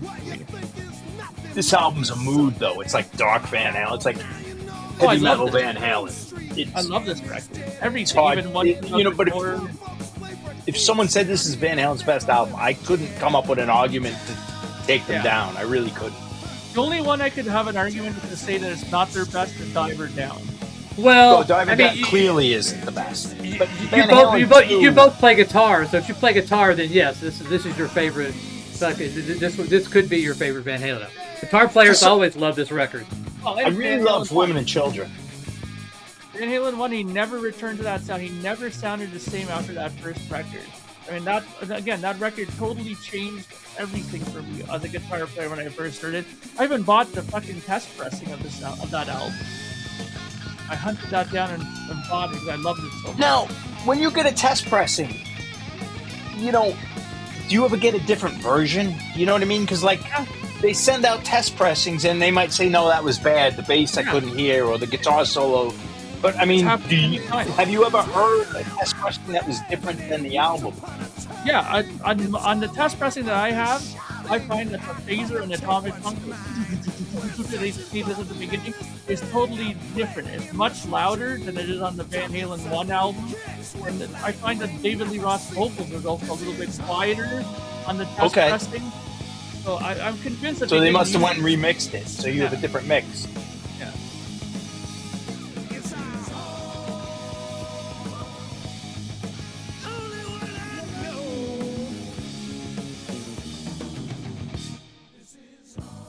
See, a gun is real easy in this desperate part of town. Desperate part of town. turns you from hunted into hunter.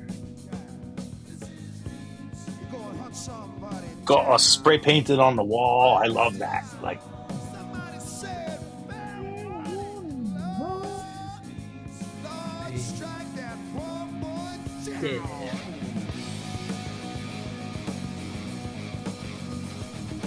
This is probably their heaviest record. this has like a Mob Rules, Black Sabbath, like production, like sound to it. Like, it's that same mood. It's hard to explain, but very dark. To get this guitar sound, he even said it himself that as it went on, he started using less and less like distortion, more like power amp tube distortion. You know, a little bit more cleaner sounding, but more ballsy and more in your face. You know, this album is totally like that. Oh, sorry, Dr. Rick. Get some rest, man. Go take that. What's Yeah. that fucking thing you take? You're supposed to shorten it up. What the hell? I took it. Oh. What was it called? Take care there, Dr. Rick. Paxlovid, whatever the fuck it is. Yeah, they advertise that a lot. Not the weight loss thing, but it's Mark like a is the COVID question thing. mark. Yeah. Yeah, Mark, yeah.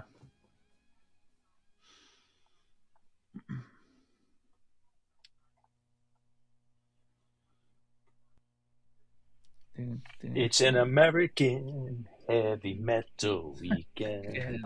I love that.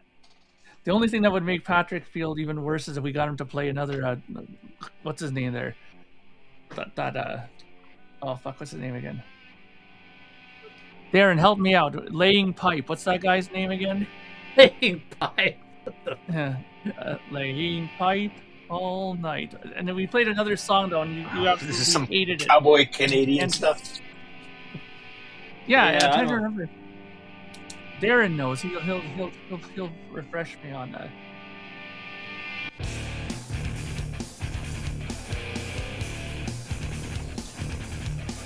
Oh, you really got me, Bill. I couldn't. I think you really got me is fantastic. I think Where Have All the Good Times Gone might be the best track Oh, off. come Dive on, Down. Darren, help me out. It's gonna bug me if I don't remember his name. What is it?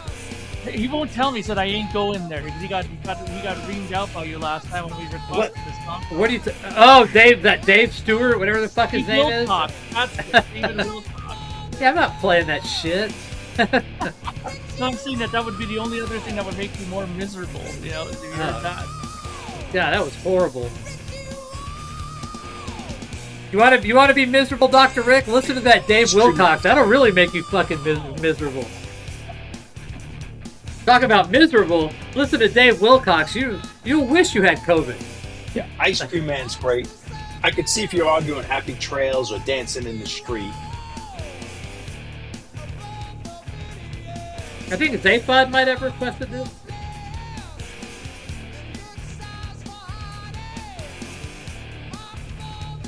You're No Good. Oh yeah. Is Dance the Night Away a cover? No. No.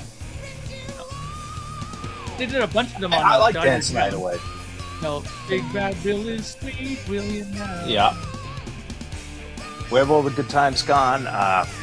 Happy Trails. 3 covers, 2 instrumentals, and like 2 Yeah. rockers, something like that. Well- That's the whole album. But They were pushed to make that album because Pretty Yeah. Woman did so good as a single. They We- wanted an album. I will stand by this. That was where the double live album should have came out. Yeah. It would have been the greatest. Their Live Without a Net or whatever they were going to call it. All the music off the first 4 albums, double live, Van Halen with David Lee Roth doing the banter in between. It would be a gatefold, and David Lee Roth would be doing the split off the stage right in the center of the whole stage setup. When you open that album, it would have been massive. And then they could have took their time to come out with an album combining 1984, Diver Down, and more originals. But John, honestly, there's a guy right now who won an auction a few months ago, and he won the road manager from Van Halen. He had all these studios, not studio, but soundboard recordings, and the Diver Down tour, the Hide Your Sheep tour, and then the Yep. South American tour. And he's been putting 1 show a week, or almost every other day. He's been putting up a show on his channel and they're all soundboard. They all sound fantastic. Oh, I don't And doubt you it. could easily made a live album out of all those concerts. Yeah, and that's the Dive It Down tour. Yeah. If they did the Women and Children, it would just been the first 4 albums. Like, that's the live album should have came out instead of Dive It Down. Actually, Patrick, Dr. Rick, Patrick just did mention the name of that COVID medication. What was that called again? Paxlovid? Paxlovid. That's it, Dr. Rick. Paxlovid. And just as a disclaimer, I always get my medical advice from here? from YouTube guys. YouTube guys on vinyl channels. Yeah, that's where I get my medical advice. Oh, but you guys, Patrick's used it, I think, didn't you? Yeah, I did. I'm being a wise guy. It's not like he's getting I can actually give a legitimate testimonial without having. Sorry, the people talking have never taken this product, but are Like just I'm paid going actors. under- So yeah. Like I'm going under saying, get a glass, fill it with water, put some Comet and Ajax in it, mix it up and drink it, and you're gonna get healed. Dorky, some of those Van Halen cover bands look great. Well, not recently, but I'd go through on YouTube and watch some of them, and it's a lot of fun. Like these guys doing David Lee Roth, and some like 50-year-old guy with the overalls and the Eddie Van Halen wig. Yeah. I get a kick out of it because you got to have a lot of charisma or balls to go up there in like a David Lee Roth wig and.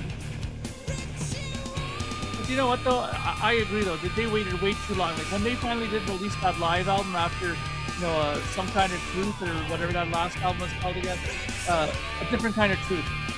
That was way already too late. I mean, they were good, but it was like David's voice was not good anymore, and should have did it way earlier. They should have did during Dive It Down. Then there would be an eruption on there that would have been transcribed in all the guitar magazines for 10 years after. There would have been new versions of the first album where the 80s kids, not every 80s kid, a lot of them jumped on at 84. They would have now had this double album that had the best songs off the first 4 albums. Not everyone went back and bought Women and Children first, after Dive It Down. Yeah. Van Halen 1 always sold, but I think the double live album there would have changed their career. And it would have gave them a break of arguing in the studio like they could have relaxed and just pulled in another platinum record. Yeah. Ironically, they did. Well, 1984 was a diamond album for them. Yeah. But still, that's what you're saying, But that's what broke. They had infighting, and then Eddie's dabbling with keyboards because he's disenfranchised with, he didn't want. Yeah. It was the straw that broke the camel's back in the end.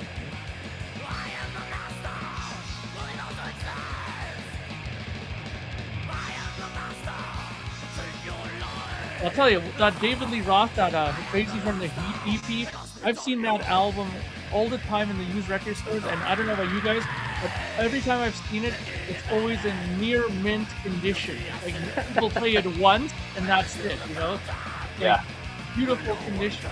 And that album cover won an award, I believe. I don't know if it was a Grammy or something for best artwork or something. Because apparently they said that people were calling Kodak for years after that to get the film that he used for those blues and greens and stuff that he had on that album cover. And he had an EP, and he had 3 hit songs off that. Yeah. Right? Like I think he had 3 hits off of a 5-song EP or 6-song EP. California Girls was one of them. Yeah, Just the Gigolo and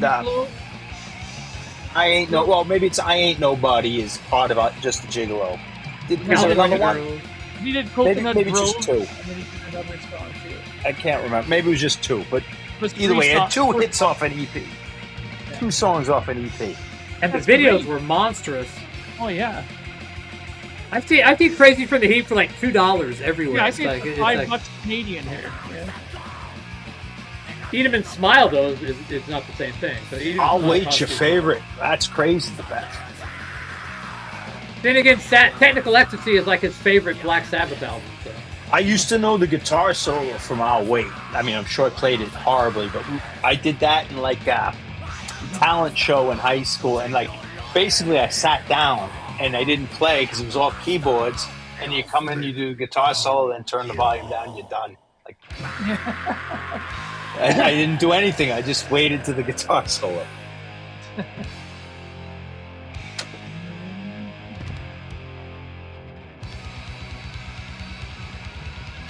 Sure, it was awful though, but So who plays it better, you or Deanna?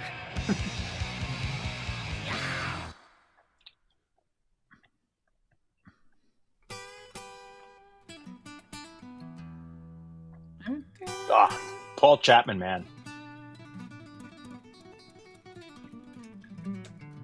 Now, is this the one that the Beatle guy did the production on? George Martin? Yeah. Yeah. Yeah, No Place to he Rock. did this one. That was really good. George Martin knew his audio technology, that's for sure. Air Studios. Who does Hot for Teacher better, Mark? Is she just a better musician than you, period? Or is drumming your main thing, Mark, and she just whoops your ass? Is that what you're saying?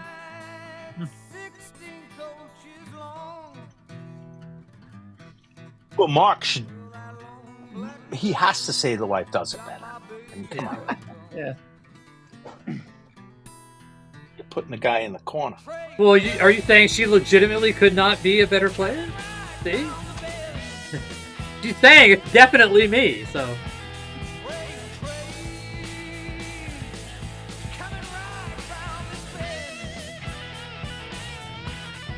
Paul Chapman in the biography, like he was like awestruck when George Martin produced this. He was asking him all, how'd you get the sound on this Beatles record? How'd you do this? What was the trick he did? And George Martin would give him nothing. Like, well, I mean, Jeff Emerick was on this record too, so I mean, that's who they should probably talk to, was him. Yeah, true. He was the one who got a lot of these innovations going, right? Yeah. Like the flanging ideas and the double tracking and it's a good record. Yeah, it's a good. This isn't the song I pick. I just because we were talking about covers. This isn't. I thought you said I thought you chose Mystery Train. You said Mystery Train. No. I meant if I was to turn Carl on to Later UFO, this isn't the track I'd pick. I only requested it because we were talking covers. It's still great, but there's better ones.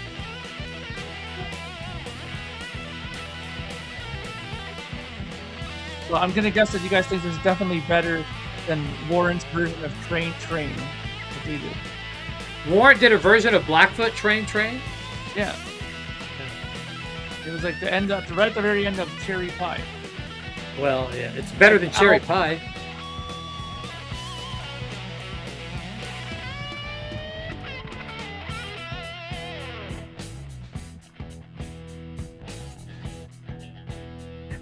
Okay.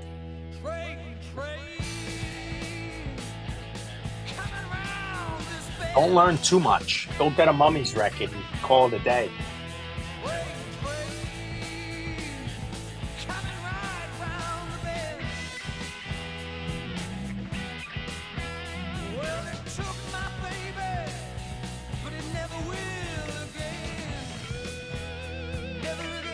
Yeah, Tonka was great, though. So I wonder if queuing is going to fuck with my stylus, because I don't have like a DJ stylus on my turntable. I have like a... Yeah, you don't fuck up. I don't want to fuck up my micro line stylus. Yeah, I wouldn't. I don't cue. Yeah, I don't cue on my turntable. Yeah. I just drop. Yeah, no queuing. I'll cue on my other turntables. I don't mind starting it up and queuing, but going backwards, I don't want. Yeah, I do not queue. Yeah. You see all those guys that I watched this one guy. He does like a soul and 50s live stream, and he has like two turntables. He's all, turning that one table. Those are DJ turntables. You could cue those. Yeah. And you have the stylus for it.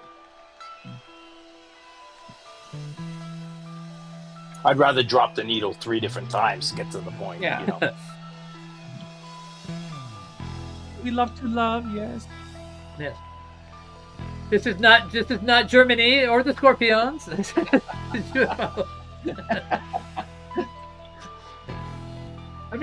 need to put a little sign on your speakers, man, that says these are Advent speakers. Those are old Advent speakers. These are non-funk. I mean, I don't use those. Those are just 80s ones I found in the trash. I'm gonna make a banner that says stuff. John speakers Yeah, are Advents. So yeah, so I'm gonna make a little banner every time somebody asks. These speakers are Advents. So, yeah. And they were awesome for my room. Yeah. Not audiophile, but like good sounding, like 70s, you know, rock and roll. Yeah. Perfect system. The Marantz through the Thorins through the Advent. Perfect to listen to like a 70s school record, which I think is the middle ground to listening to heavy metal and then like 50s rock and roll. Like if you get a Who record, you're right in the middle. That's like the absolute middle. Yeah.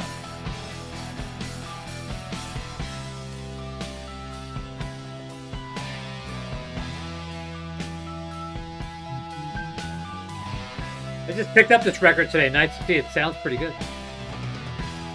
Yeah, it's a pretty good live album. Yeah, it's all Done by right. the Mastering Yeah, Lab. it's all right. You know it's going to be good.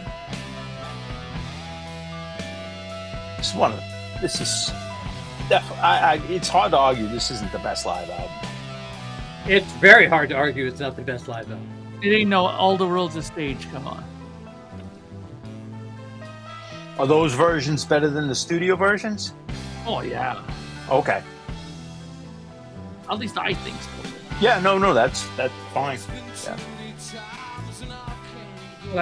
But to be honest, I haven't listened to this album nearly as many times as I did the Rush one, so I can't give that a fair comparison. Yeah.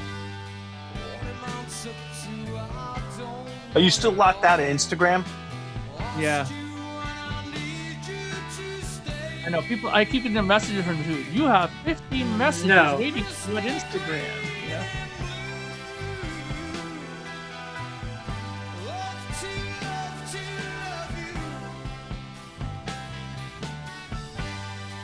Who's the guy who owned the Mastering Lab again, Patrick? Doug Sachs? That's it. Yeah. It was the DVD. I don't remember what UFO it was, but they're doing this with an orchestra. Did you ever see that? Well, they all have. There's like a video of it, and they all have like sheet Sheet like music? they all have the Sheet music music? stands with the Yeah. sheet music, Yeah. and they somehow show Pete Way, and he's got like a piece of paper, and it says like all written in like scribble sharpie A, G, B, B, A, like. Nice. This was in Chicago. This I think most of this recording was Chicago. It was all Midwest, right? It was like 3 dates in Yeah. the Midwest, Yeah, I think so. if I remember.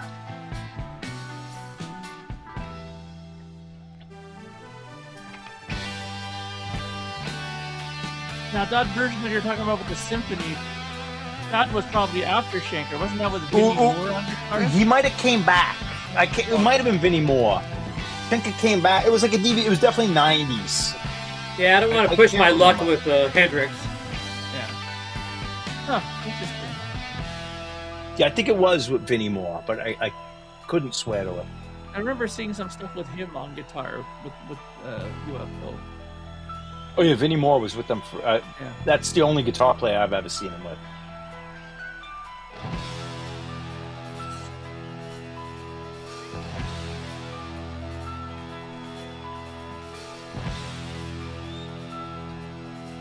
Paul Raymond, man, the glue.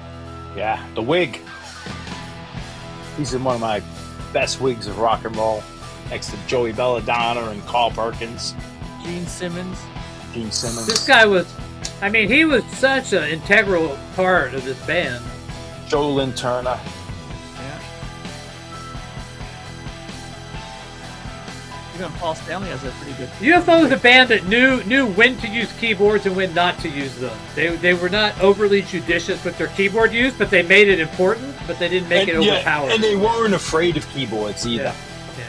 Well, you know what's good about it is that their keyboard guy could also play guitar. That was very important. That was the key, because you needed dual leads, and you needed chords over the lead too. But it also was because then he wasn't forced to always play keyboard. He didn't want to just sit there and do nothing.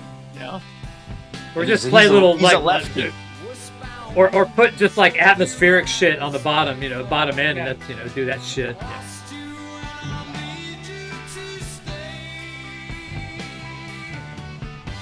I do not. I only have this record. I think Vance has the set. I think I heard a rip of it. I have that little box with all the Chapman Midwest. There was like 3 live shows or 4 live shows. That's fun. There's a lot of live stuff you can get on the UFO Bandcamp page. Like, they have lots of stuff that's on They there. put out a lot of live shows. I don't think... I mean, I'll listen to them in the car if I have a CD, but I don't have time to delve into too many live shows. Like, there's so many albums I just don't even have time to listen to. Yeah, I hear you, because like I just listened to, I got a record from the 𝐏𝐫𝐲'𝐬 album. That one was like the last run of the Diamond Dogs tour, where he turned it into like a soul tour, and that was like 2 records. That was a bit to get to the What a way to end the song, man. But actually, it's 3 albums, a Blackout one. Man, sitting through 3 vinyl albums live, it's hard, man. Yeah. You want to listen, you know. And sometimes you listen to it, you put it away, you may never listen to it again. Like,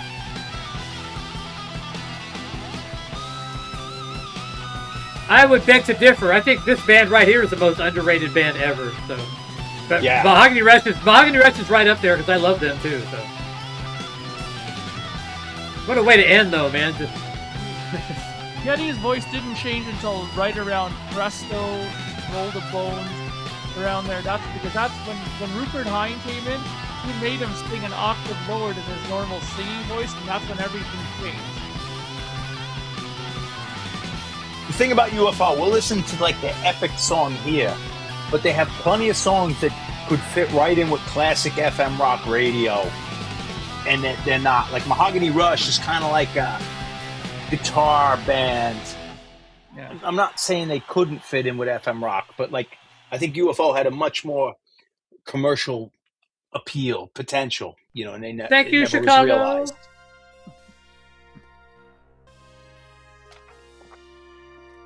All right, I'm starting to get the hang of this thing. I'm starting to get it. So here we go. I gotta alternate. So who is this band? I don't know this band. This is Steve Walsh from Kansas's band, solo band. Okay. With the guitar player was the Ghost Okay. guitar player on Warrant's first 2 albums, coincidentally. So we're gonna have that generic 1985 production. Oh yeah, this is With the AOR for knob, that. keep the knob set how you had for the last 20 albums. We're just gonna Yep. play our songs. Exactly. Could be Bryan Adams. Could be, Fastway's third It's a album. little bit heavier than that. No, I mean the production sound. So Oh, there's a Simmons toms. Did you hear those? Yeah, it could be Pat Benatar. Yeah. Good vocals though. Steve Walsh is a great singer. Like those. Yeah, harmonies. I'm not gonna knock Frank Marino, but I like Michael Schenker. I'm not saying he could play what Frank does. Frank is a little more improvisational. Michael's German. It's worked out in advance, practiced over and over. And it gives you good feelings. Yeah. Did you say a good feeling tonight? Is that what you said? Oh man.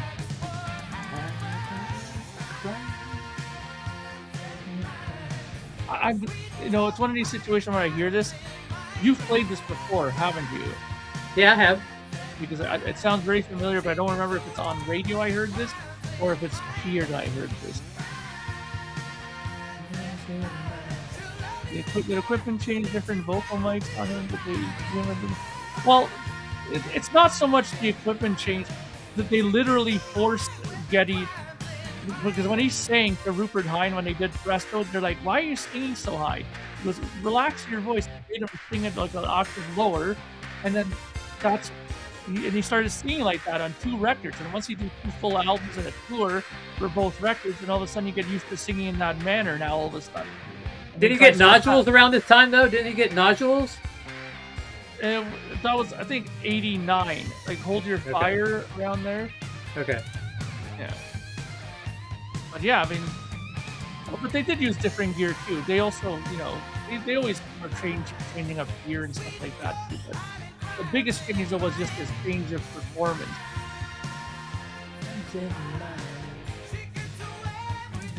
Was it the worst when didn't he go to that Steinberger bass? Did he do Oh, that was horrible. That was maybe the worst thing I've ever seen since like Priest went to those like those Guitar bad synth? guitars on the guitars, the synth That guitars. was not good. That was it looked awful, and then his hair was kind of cut short, and it went from like looking at the old pictures in the mags to all of a sudden it was this, and like welcome to like the He kind of early pulled 80s. his hair. He kind of pulled his hair back like Steven Seagal, you know, and he just kind of. And he had like the fucking headless bass. It's like, oh god. Yeah, he had the Steinberger L1 bass. That was What a used bad for look. Signals tour. He used it for Grace Under Pressure, and he used it for part of Power Windows. But then he went to a bass that I liked even less. He started using that wall bass, and I don't like the sound of those. They're all like, but at least you might look cooler. Like just the visuals of that bass was awful. And any of those, even the guitars with no headstock, is just awful looking. Yeah, well, but Eddie Van Halen made those guitars for a short period of time extremely valuable to guitar shredder guys because they had the trans trem on there where you could move the whammy bar and you could change the pitch and the key of your whole guitar. Oh, that's right. I remember they all go down the same tones basically. Yeah. I remember I've never played one or held one, but I remember that Twanger, idea. How you been? It was great. Hey, Twanger. Summer Nights was like that. Get Up from 5150. That was integral to the sound of those songs, but he got rid of that after. Sorry, Mark. He's got his Steinberger hanging. I don't mean to piss you off, but visually as a kid, it was like those keyboards you wore around your neck like a guitar. I hated that, and I hate the microphone. You know, I don't know what you call it, the headpiece microphone. I hate that. Yeah. Kip Winger made that the bane of all. I hate that. Raven uses it, and that bothers me. I can't watch Raven because of that.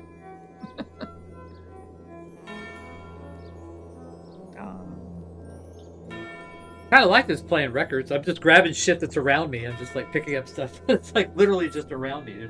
This is great. I didn't pick this stuff to play. It was just actually stuff I've been cleaning. So. What's JMMF? Every time I see that, I think just another mastering facility. Yeah, I always think of Jesus and Mary Chain because just another mastering facility. JAMS. Yeah, the home of George Graves before he went to Lacquer Channel. TLC.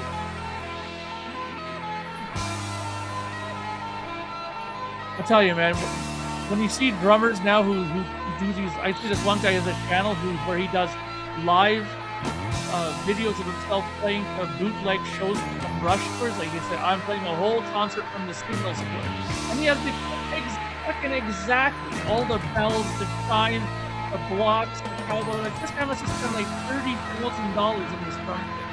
You know, it's like holy fuck. And he's not even playing in a band; he's just doing it at home. You know. So if you go look at the thumbnail, for tonight, that would be me listening to this record. At age 15, 16, 17, that literally would be me. So, on this record especially.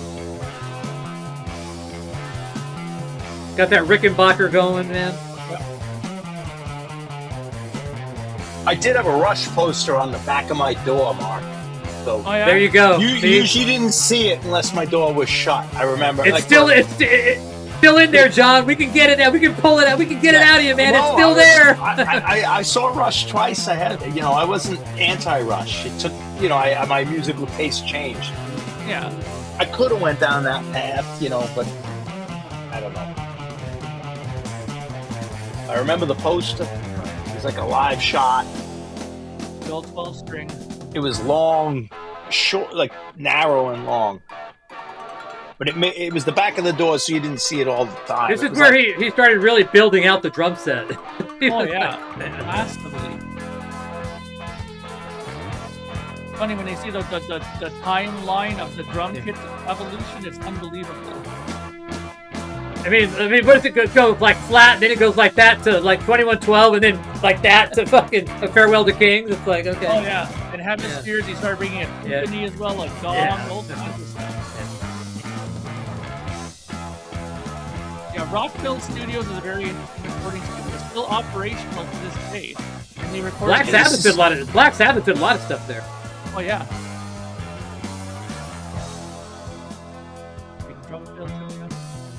How many minutes are we in right now? Out of curiosity. Hour 55. No, into this song. Oh, I don't know. It's on Oh, it's on the vinyl. turntable. Forget it. Sorry. Three minutes. Stupid question. So it's an 11-minute song. So we're probably about 4 minutes in. Yeah, I feel like it hasn't started yet. Like that's how I feel. I feel like it's just I'm begun. waiting for it. Here we go. This could be a Hobbit we're talking about here. Oh yeah. Honeydew. Any song that has honeydew in it, John's gone. I'm just saying the payoff from the verse wasn't worth that. No. Wasn't worth that intro. Here we They go. said the word honeydew. This is good.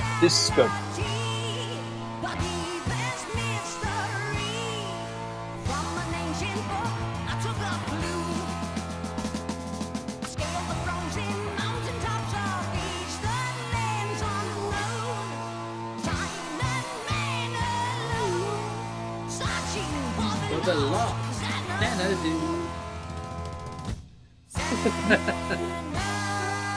Let me see if I can fit a fill in right there. I can get one in there, yeah. And that big keyboard. Yeah. Here it comes. Yeah. It was just to say I'd have to edit this thing down. Oh God, here we Edit go. this down. Come on. Listen to this part. Yeah. Everybody did that. Doo-doo-doo-doo. It's like that Emerson Lake and Palmer Lucky Man thing everybody does back then. This is like Stonehenge from Spinal Tap. You realize that? And the Druids. Everybody in the audience is air drumming during this part. Oh yeah. Everybody when they play this, people. I know. I was at Rush shows. I saw it. I saw it, and that was even in the '80s. Like it was a thing that you noticed. Hey, Malia. Did you ever see that air drum movie, Powers? It's so good. It's like Napoleon Dynamite, but about air drumming. I've never seen this. Oh man, it's so good. It's a sleeper of a movie. What was the air drumming movie? It's all about the bass line on this song, though, right? It's all about the bass line, man.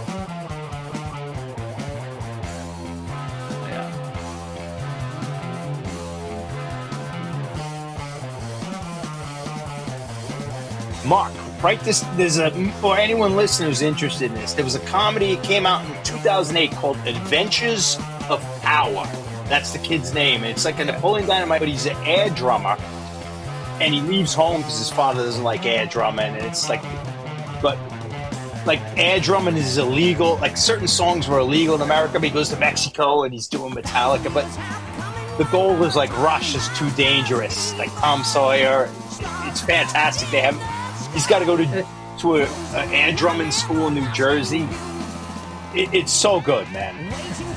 So Mark, how many times have you done that riff somewhere in live or something? Just that little riff right there. How many times in your life have you done that? Several times. Of course, man. You got a Canadian tribute, you know. It's like Neil's waiting. I mean, it's like Alex is waiting. Like the whole song is just like one little riff. It's like that. Then he goes in the shadows again. Like fine. Well, Vance is asking how long Vance, we've already did Achilles' Last Stand. We had all the time in the world. We're gonna quit as soon as you get up there. He might have been at a gig. He might have been at a gig tonight. So I played all of Achilles' Last Stand, all 10 minutes of it, 10.5 minutes of it. Then we had a discussion about it. We were talking about drummers. We were comparing them to Ginger Baker. I played a Columbia Santa Maria on the turntable of Achilles' Last Stand. He did. He's not joking. There was some other things you would have been interested in. I can't remember. That's understandable. Parents, you know, family. Whole Van Halen discussion. Yeah. UFO. Chicago. Yeah. Midwest rock and roll. Yeah. Vance, Youngstown, Ohio. Cheap Trick. Yeah, Cheap Trick. Yeah, we conversations. We basically touched on everything in your life. Apparently tonight's stream. You weren't even here. Yeah. And I talked Eddie Vedder stopped by. I talked about the new Blu-ray release of the Zeppelin movie that came out. Yeah, there was a lot of Zeppelin movie talk. Yeah. I'm bring up Carl's comment for 1 second. That'll be the second to last. How many finished? Carl, I teased him about Rush, but like it's all in. I'm not a fan of this, but it's still in my world of rock and roll, so it's just teasing. Like I just love all rock and roll, so I'm good with listening to this. This is fun. Good job, Fun for me. Even if I pretend like I hate everything, I love rock and roll. I just tease. He had a Rush poster on his door. We learned that tonight. It's as the Red Sox would taunt the Yankees in the New York or whatever, pick your hockey rivalries. Like, we're all hockey fans together. Like, this is my favorite when Eddie Vedder stopped by the chat. It's like, yeah, you missed that, man. Eddie Vedder popped by. Yeah. Stone Gossard came in and did a little video shoot on like how to play Jeremy. Yeah, so it was like, yeah.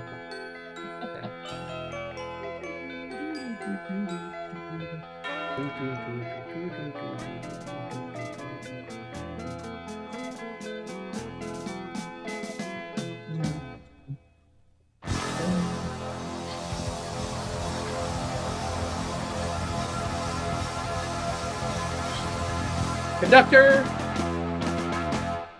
Oh, the last couple notes were all right. That was like the Diamond Head, Am I Evil? Notes. The last couple of notes made it bearable. Finding a nice request. Oh, there's an interesting song. I haven't heard in a long time. Not much Better Lose a List. Every time I saw that song title by Rush, I always thought of that bad movie, which I've never seen. But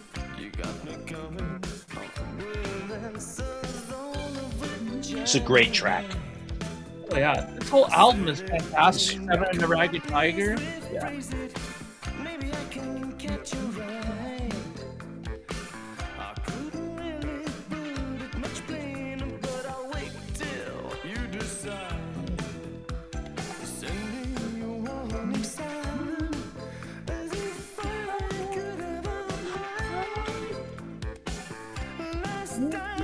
Luna.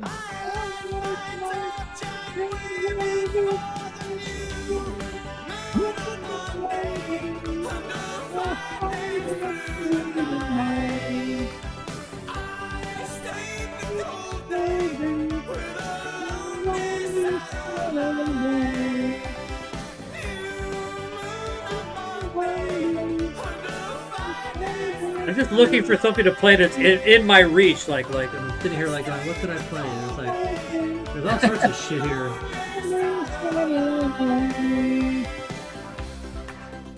Yeah, Vance, you could probably come up. I think we're still gonna be here for a bit.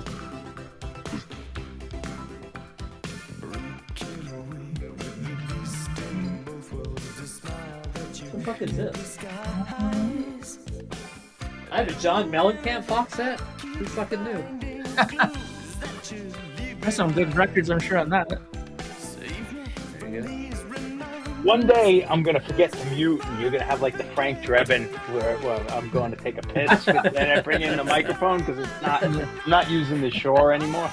But I was thinking, like, this is a band I came around on. I hated this band in the '80s.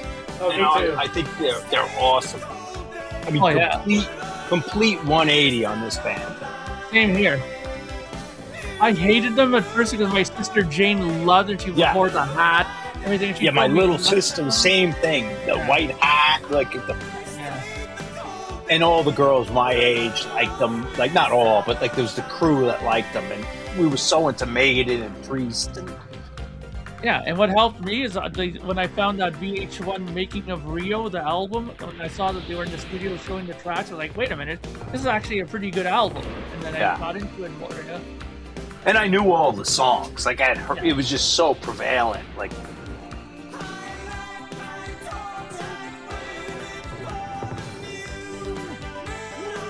Is Country Joe a one-hit wonder?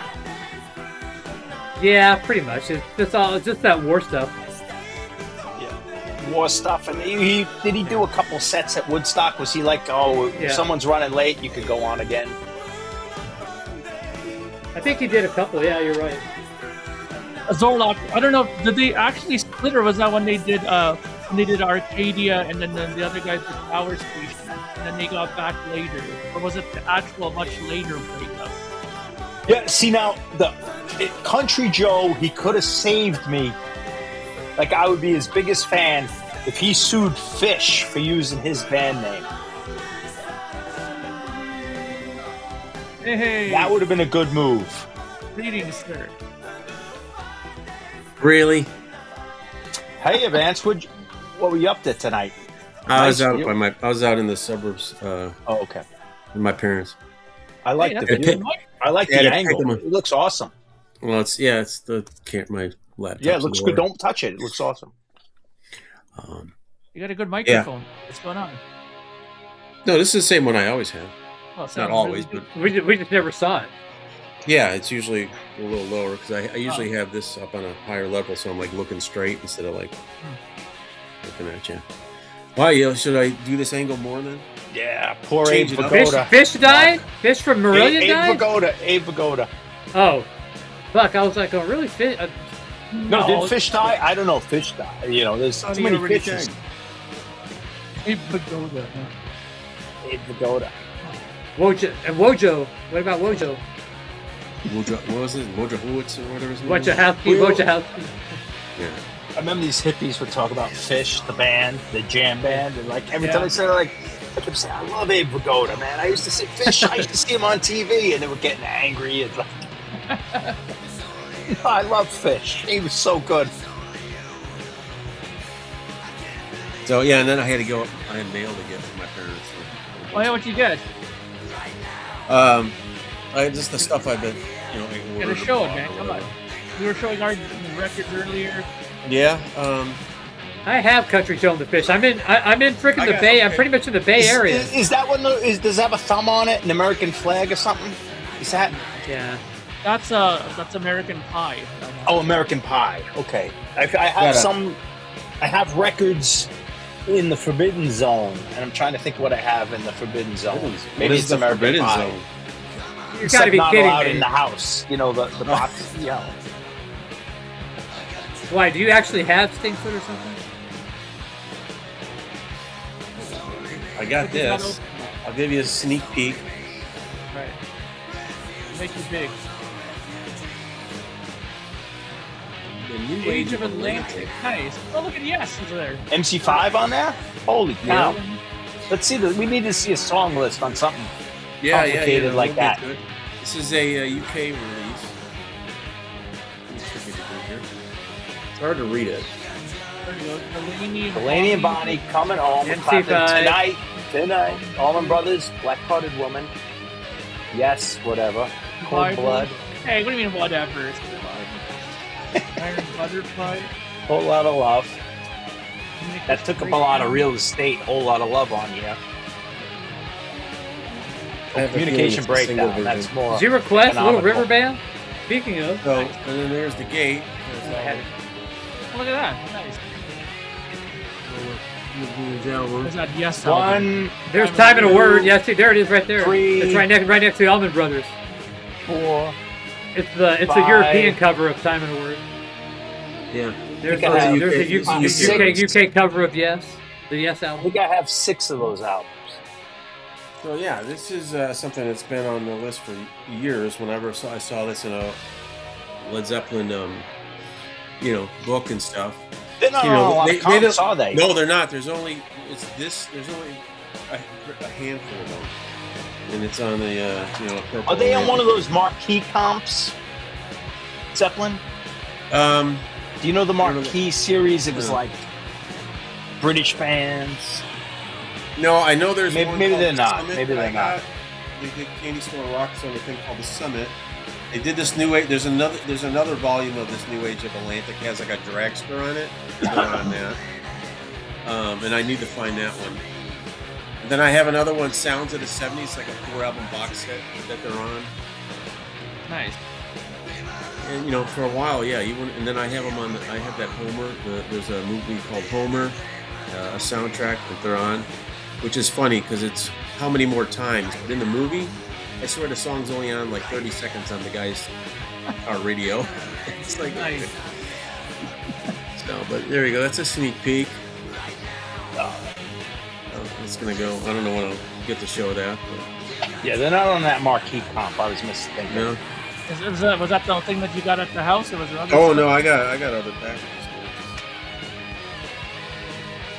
They're all still closed. or you I got can open? some Zeppelin singles. Like, oh, you like this? Yeah, you gotta show me. Yeah. Oh, nice, Marillion, you got them. Nice. Yeah, it's 45 That's a I good came one. across. That's What year is that? That's like, It's I think 88. Is that a 12-inch? yeah, it's No, it's a yes, 45. Oh, Oh, is okay. it 45? Okay, yeah. No, 86 I think. 86, yeah. That sound right? It's on From the- it's on this- 𝐷𝐸𝐻. Oh, it's the live album, okay. The live version. I forgot about that. So I don't know. I think I was buying Zeppelin stuff. I saw this, and this guy had some really nice 45. 𝐏𝐿 approves. Nice, you know, the sleeves look really sweet. Oh, nice. Okay, there you go. Yeah. That's Bromatrosis. So You got Stinkfoot. So I have these fantasies at work, you know, like you do a lot of thinking or whatever. And I don't know if I'd go back in time or I like pretend I was like if I could go back and manage things and change history. And as I was talking about Van Halen, I would have argued Van Halen should have put out the double live album instead of Dive It Down. Yeah. I would have made Motorhead do one more album with Brian Robertson from Thin Lizzy because I think it could have been a phenomenal record. It could have been really good. Nice. But I have these little fantasies in my head, like if I go to talk to Elvis and say, "Goddamn, cut your hair," like put on the box coat again, and like let's do some rock and roll and get rid of the horns.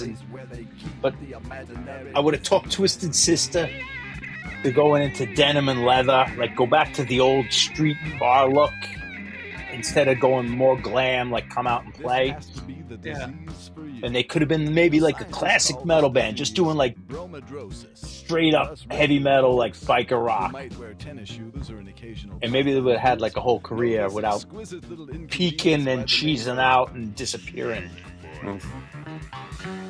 But anyway, the bottom line is I would have loved to hear a second album with Brian Robertson with Motorhead. A week went by, and now it's July. I finally got it all, and my girlfriend cried. You got Stinkfoot. Yeah, this Nose hurt. I don't even like the song title. Oh, this is a classic. Man. Yeah, but I can't even say that. Stinkfoot. I couldn't do that. I couldn't put that on the set list. I couldn't. No, I don't like feet. Like I don't like feet. Oh, no. Men's feet, anyway. Well, yeah.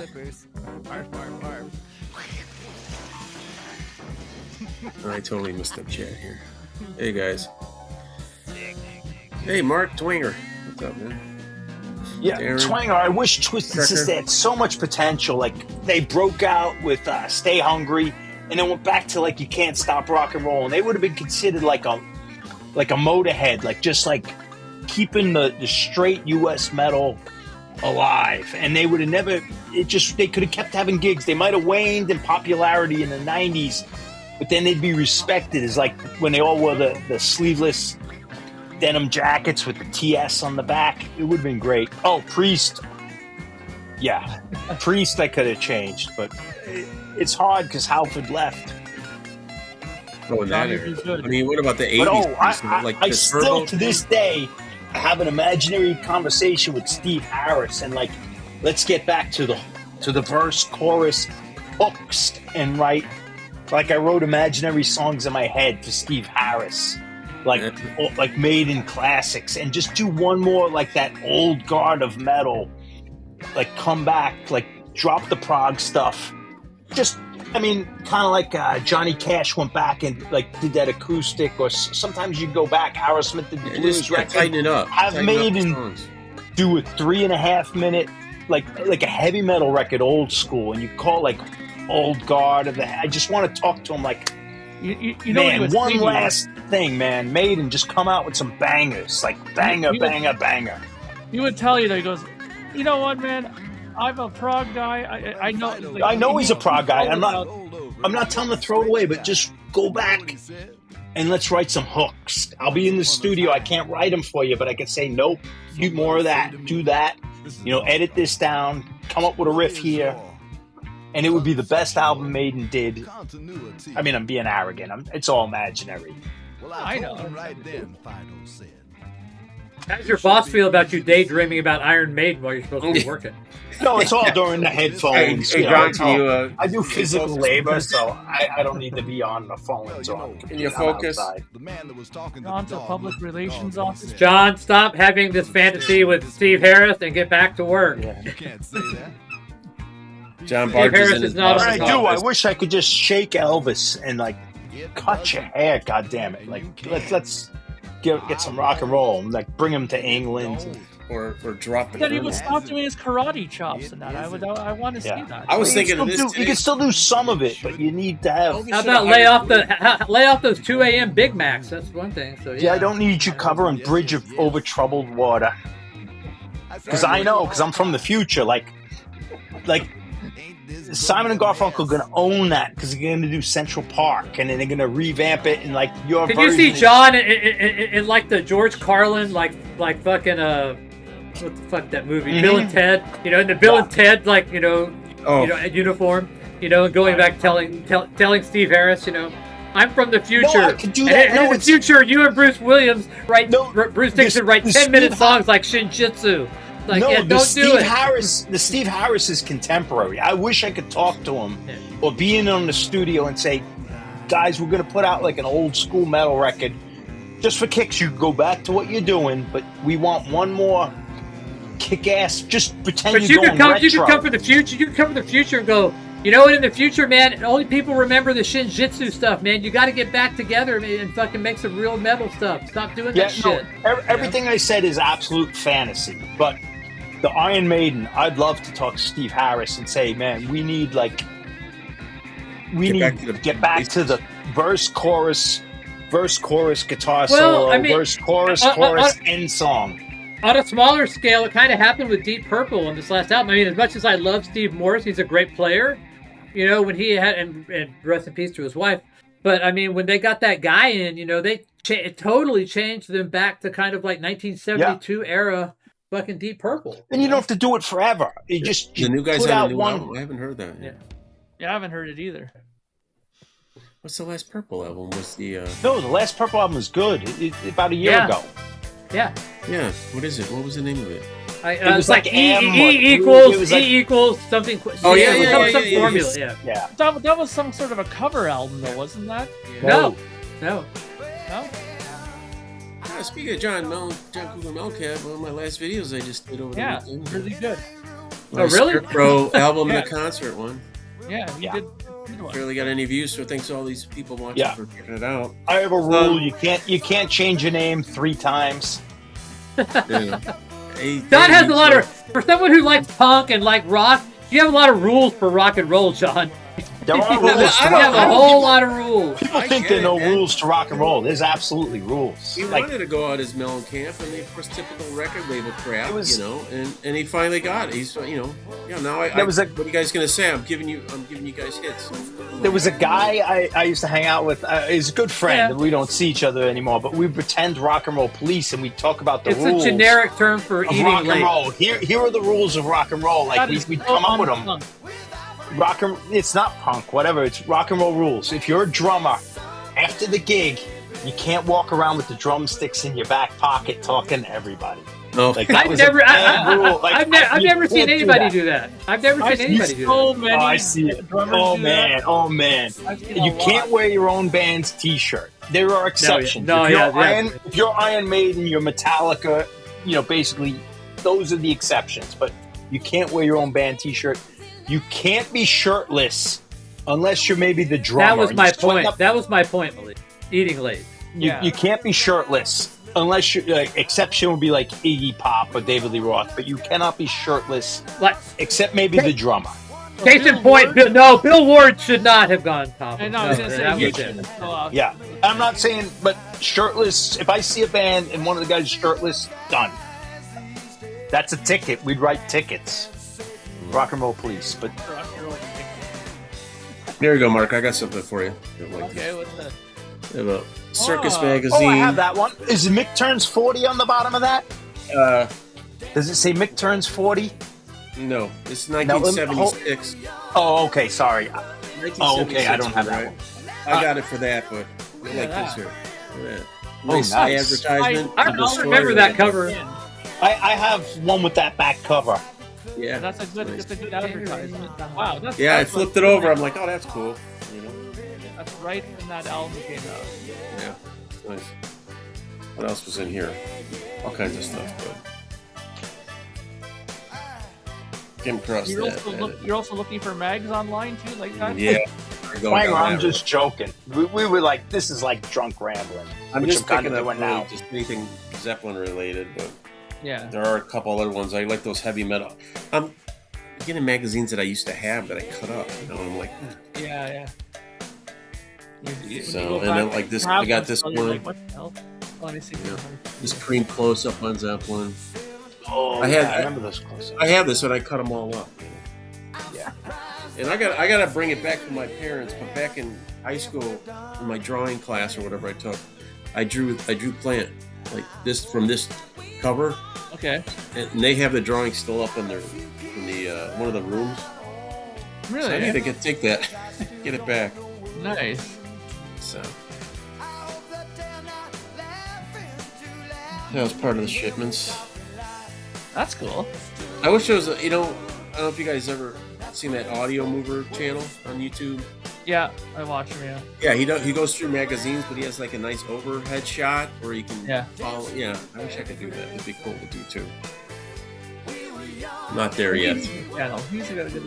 Did you see that latest video though? I keep seeing it on my YouTube feed where they're talking about Coda and why it was made and all this stuff. Oh yeah, from JCM. Yeah, I think he did it. Yeah. Yeah, I just watched the second episode today, and the research the guy does, and he pulls this stuff out. It's amazing, you know. Yeah, he really. And we're in a pretty good relation, you know. Trade an email here and there, but back when he started out and stuff, so he always gives good responses. But I watch him all the time. Yeah, it's pretty interesting some of the stuff he has. I've been thinking of doing that. I just, you know how my thing is, it cuts out, and he's down in South America somewhere. Because you guys should do like a comparison of your 45. Show a couple of yours and let him show some of his. I don't know if he has any. You know, he's big on collecting. I don't know. The guy has like about 70 copies Into the Outdoor. Yeah. He just when he picks it up, you know. Yeah. And he's used a picture or two of mine. Vance, what's your Zeppelin videos. connection here? Edie Brickell and the New Bohemians. There is a connection. John Paul Jones did the orchestra. I think Jones did do something with this. Here's your trivia. Here's your trivia question. Yeah, I don't know everything, man. I'm not an expert. I think that was the case. Didn't Jones do something with her? Some Guitar string player, arrangements? right? Guitar player, Yeah, Robbie guitar- Blunt. Robbie. Oh, yeah, that's right. We did go over this before. Obviously, it didn't stick. No, Cleveland gets the prize. you know, it's hard enough to remember my address.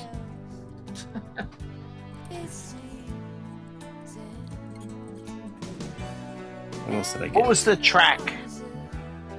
It was a track off Zen. Now in Zen. Ship of Fools. Was that with the Yeah, that's the on there. sparse guitar? What was the? Yeah, it's a real soft acoustic. Yeah.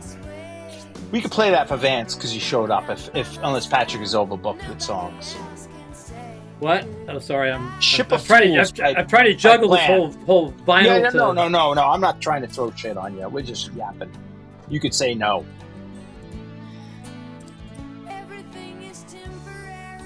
Oh, she beat the hell out of Paul Simon. Paul.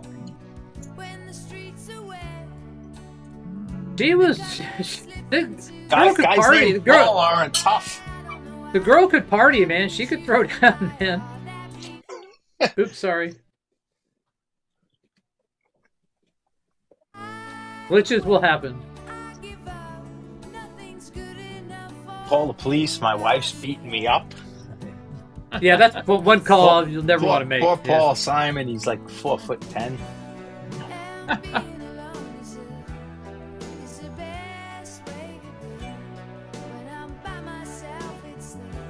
Was Ship of Fools like a 12-inch single? Yeah, I think so. I have it.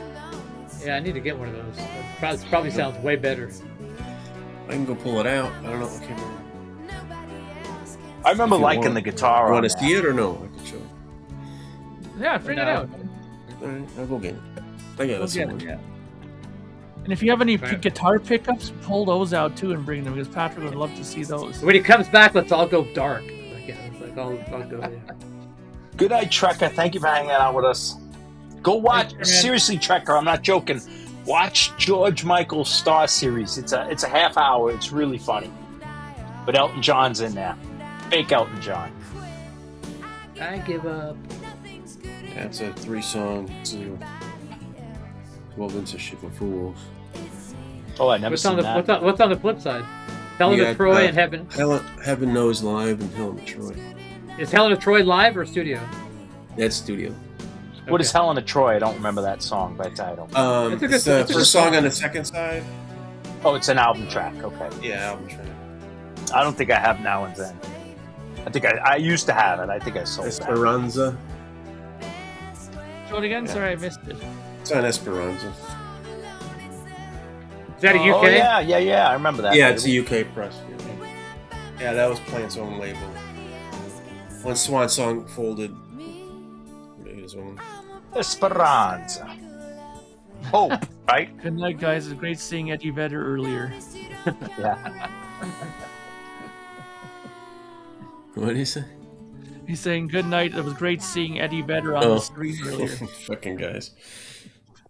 Well, you have to get somebody to replace you. Eddie Vedder was around. Yeah. He said he was. Well, available. there you go. I mean, He was a big star. We had to bump Plant off. I Eddie would- Vedder was coming I would up. We only had support so that many thing, you know? windows. Yeah. I would step down if that happened. You know? Yeah, this is great. I do love the mood on this.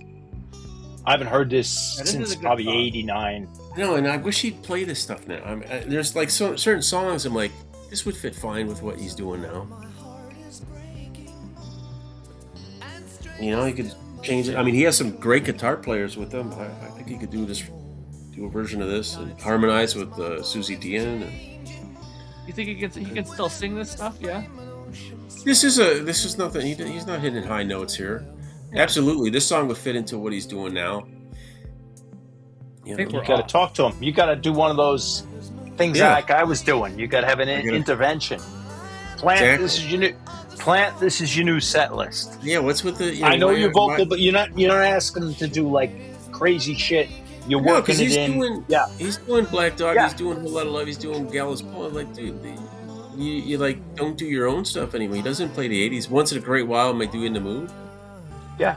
He did that with Alison Krauss, but I'm like, come on, Ship of Fools would fit perfect. I think this would sound really good. A little revamped. You got the players. You got a second harmony with the Susie Dion now. It'd be great. I like this guitar sound. Yeah, you're right. Oh, We're the only one. We're the only ones that can hear it. But yeah. Yeah, it says stream unavailable. Yeah. Yes, it's been almost 2.5 hours. It's not bad. Oh yeah, we got shut Oh, down. we're back on. Is it? Are we? Yeah, we're back. on. We'll be off here in a minute. So if Trek is gone, I say good night to you. We were probably off. Yeah. I blame it on Robert Plant. Robert. Yeah, I've always been curious on what the delay is when they do shut you down. Like, you know, how long until a certain song triggers it? I don't think it's a certain song. I think it's just a metrics of what you've been playing. Yeah. I think there's like it accumulates over time, maybe. I think it's like I think it's a whole global thing. It's like, okay, here's the level we're gonna let people play today. 2 hours. 2.5 hours, 2 hours. and there's definitely weights. Yeah. And I think music is their second priority. I think videos and movies are what they go after. Sports events is what they go after first. We had a lot of people on. We had like 121 people on at one point here earlier on in the stream. It was good.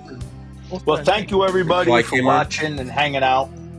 And there's a lot of people who just watch on TV and don't comment. Thank you. I know when Vinyl Piper's been streaming, he'll say that, "Oh, YouTube's threatened to shut me down." What do you get that, Patrick? I mean, like a notice or something? He might like on the stream. I can look. It'll say, we've detected you're playing music from somebody else. Blah blah blah. And that goes on for a while. But I mean, I've never had anybody. They haven't sent me an email saying, "Hey, you need to stop this shit now." Yeah. We got to keep talking so the music isn't up. And one thing I think they really don't like is if you play music from YouTube videos of music, like a concert, inside your stream. If you co-op somebody else's video into yours, I don't think they like that at all. I think that really accelerates it. How do these reaction channels survive then? They must have sort of deals. They must have some sort of deal like a pass. Yeah, it's a critique or something. Yeah. Well, I can tell you those people that have like 900,000 subscribers, they definitely have some sort of licensing agreement. Yeah. We also don't know how many got shut down of those reactions. Shut down again. Oh, I know. That's why I stopped the music. I don't want to get a strike. So. Yeah.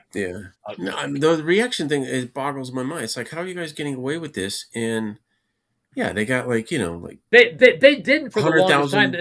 They had that one channel, the React channel that says kids react to hearing blah for the first time. Yeah. They had to pull all those, and then so I don't know what happened to change that, but now everyone and their grandmother's doing reaction videos. Yeah, and they get away with it. I'm like, I get a not a strike, but I get some copyright thing for because I do a bootleg thing or something for 2 minutes. Yeah, that's what happens. Yeah, I don't get it. All right. So, Mark, I guess I'll let you know what day I'm going to be in Toronto, and I'll come in and stay at your house, and I'll tell you what kind of food I want to eat. So maybe you can go shopping, and Well, that's for the Rush show, right? Oh yeah. It's like that show's in August, like. Oh, okay. Yeah. I just told we'll come back and say bye. So some people are wondering if we're coming back. We'll just say goodbye, and that's yes. But it's no problem. Just we'll work it out when it gets closer to the time. Because August is still a ways away, Oh yeah, I don't even know when I'm coming, so I don't know where I'm staying. Any of that stuff. I don't know what hotel we're gonna be at. Yeah. We'll figure something out. So when and where is the first Rush show? First one's in Los Angeles. Los Angeles in July. LA. In July, so coming up, and then you'll hear the reviews and see the videos. Pretty exciting. I thought they were starting like in May. No, it's. Yeah. I remember just seeing it because I have it as my background on my desktop. The first shows, and it's June and July, like around that time they're starting the tour. But I know Los Angeles is first. The LA Forum. It's like 4 nights or something. So, like everyone debating what's going to be in the set list. Is it going to be what's in this? We're talking Rush while you guys were gone. Yeah. We're back, but there's 2 debates. Rush is coming. What's it? We'll recap a little. I asked Mark when the first Rush date is and where it is. Yeah. The first Rush date is going to be in LA, and it's like in June or July around there. They're going to be playing, but the big debate now is the set list. What are they going to play? Because people are saying that there's a leak already of what the set list is going to be. But then the other big thing is this Grace Under Pressure box set, comparing the Terry Brown mix to the original one. Which is better? Those are the 2 big hot Rush things going on right now. But the set list is the bigger one. What are they going to play? Will she be able to do justice to it? That's the big thing, Of course she will. I'm pretty sure she'll do fine. Yeah, I think so too. I mean, I don't think they're gonna. They're not gonna go on reputation. stage if she can't do it. Yeah. They'll just change. Yeah, they just say, "Look, man, this ain't happening." But she's not trying to be Neil Peart. She's just a musician they're playing with. Yeah. All right, guys, I'm gonna check out. I gotta get ready to go. All right, everybody, thanks for being here. Now I have to, thank you, everyone, for sticking around, especially sticking around through 2 shutdowns. And I have to work on. And no, it doesn't need a remix. Work on how I'm going to navigate this whole vinyl thing So this was going to be the last song with Savage Grace. Oh but, God, you know. oh God, one of the worst album covers ever. Oh my Oh, God. but well, their other album all cover's not good either. three are in the top 10 of worst album covers. Yeah, it's bad. I missed the auction. How'd your auction go? Went great. Yeah, I see you had some good titles in there too, and I was like, I didn't get to jump on. Couple of big, probably better for me. I've got yeah. a bunch of Well, I spent a lot on those craft works, so yeah.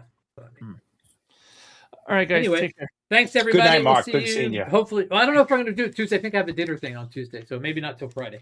Okay, Yeah, I don't think I'm not going to be here Friday. Okay. Right. Gig. Good night, everybody. See ya. Bye. Later, guys. Always a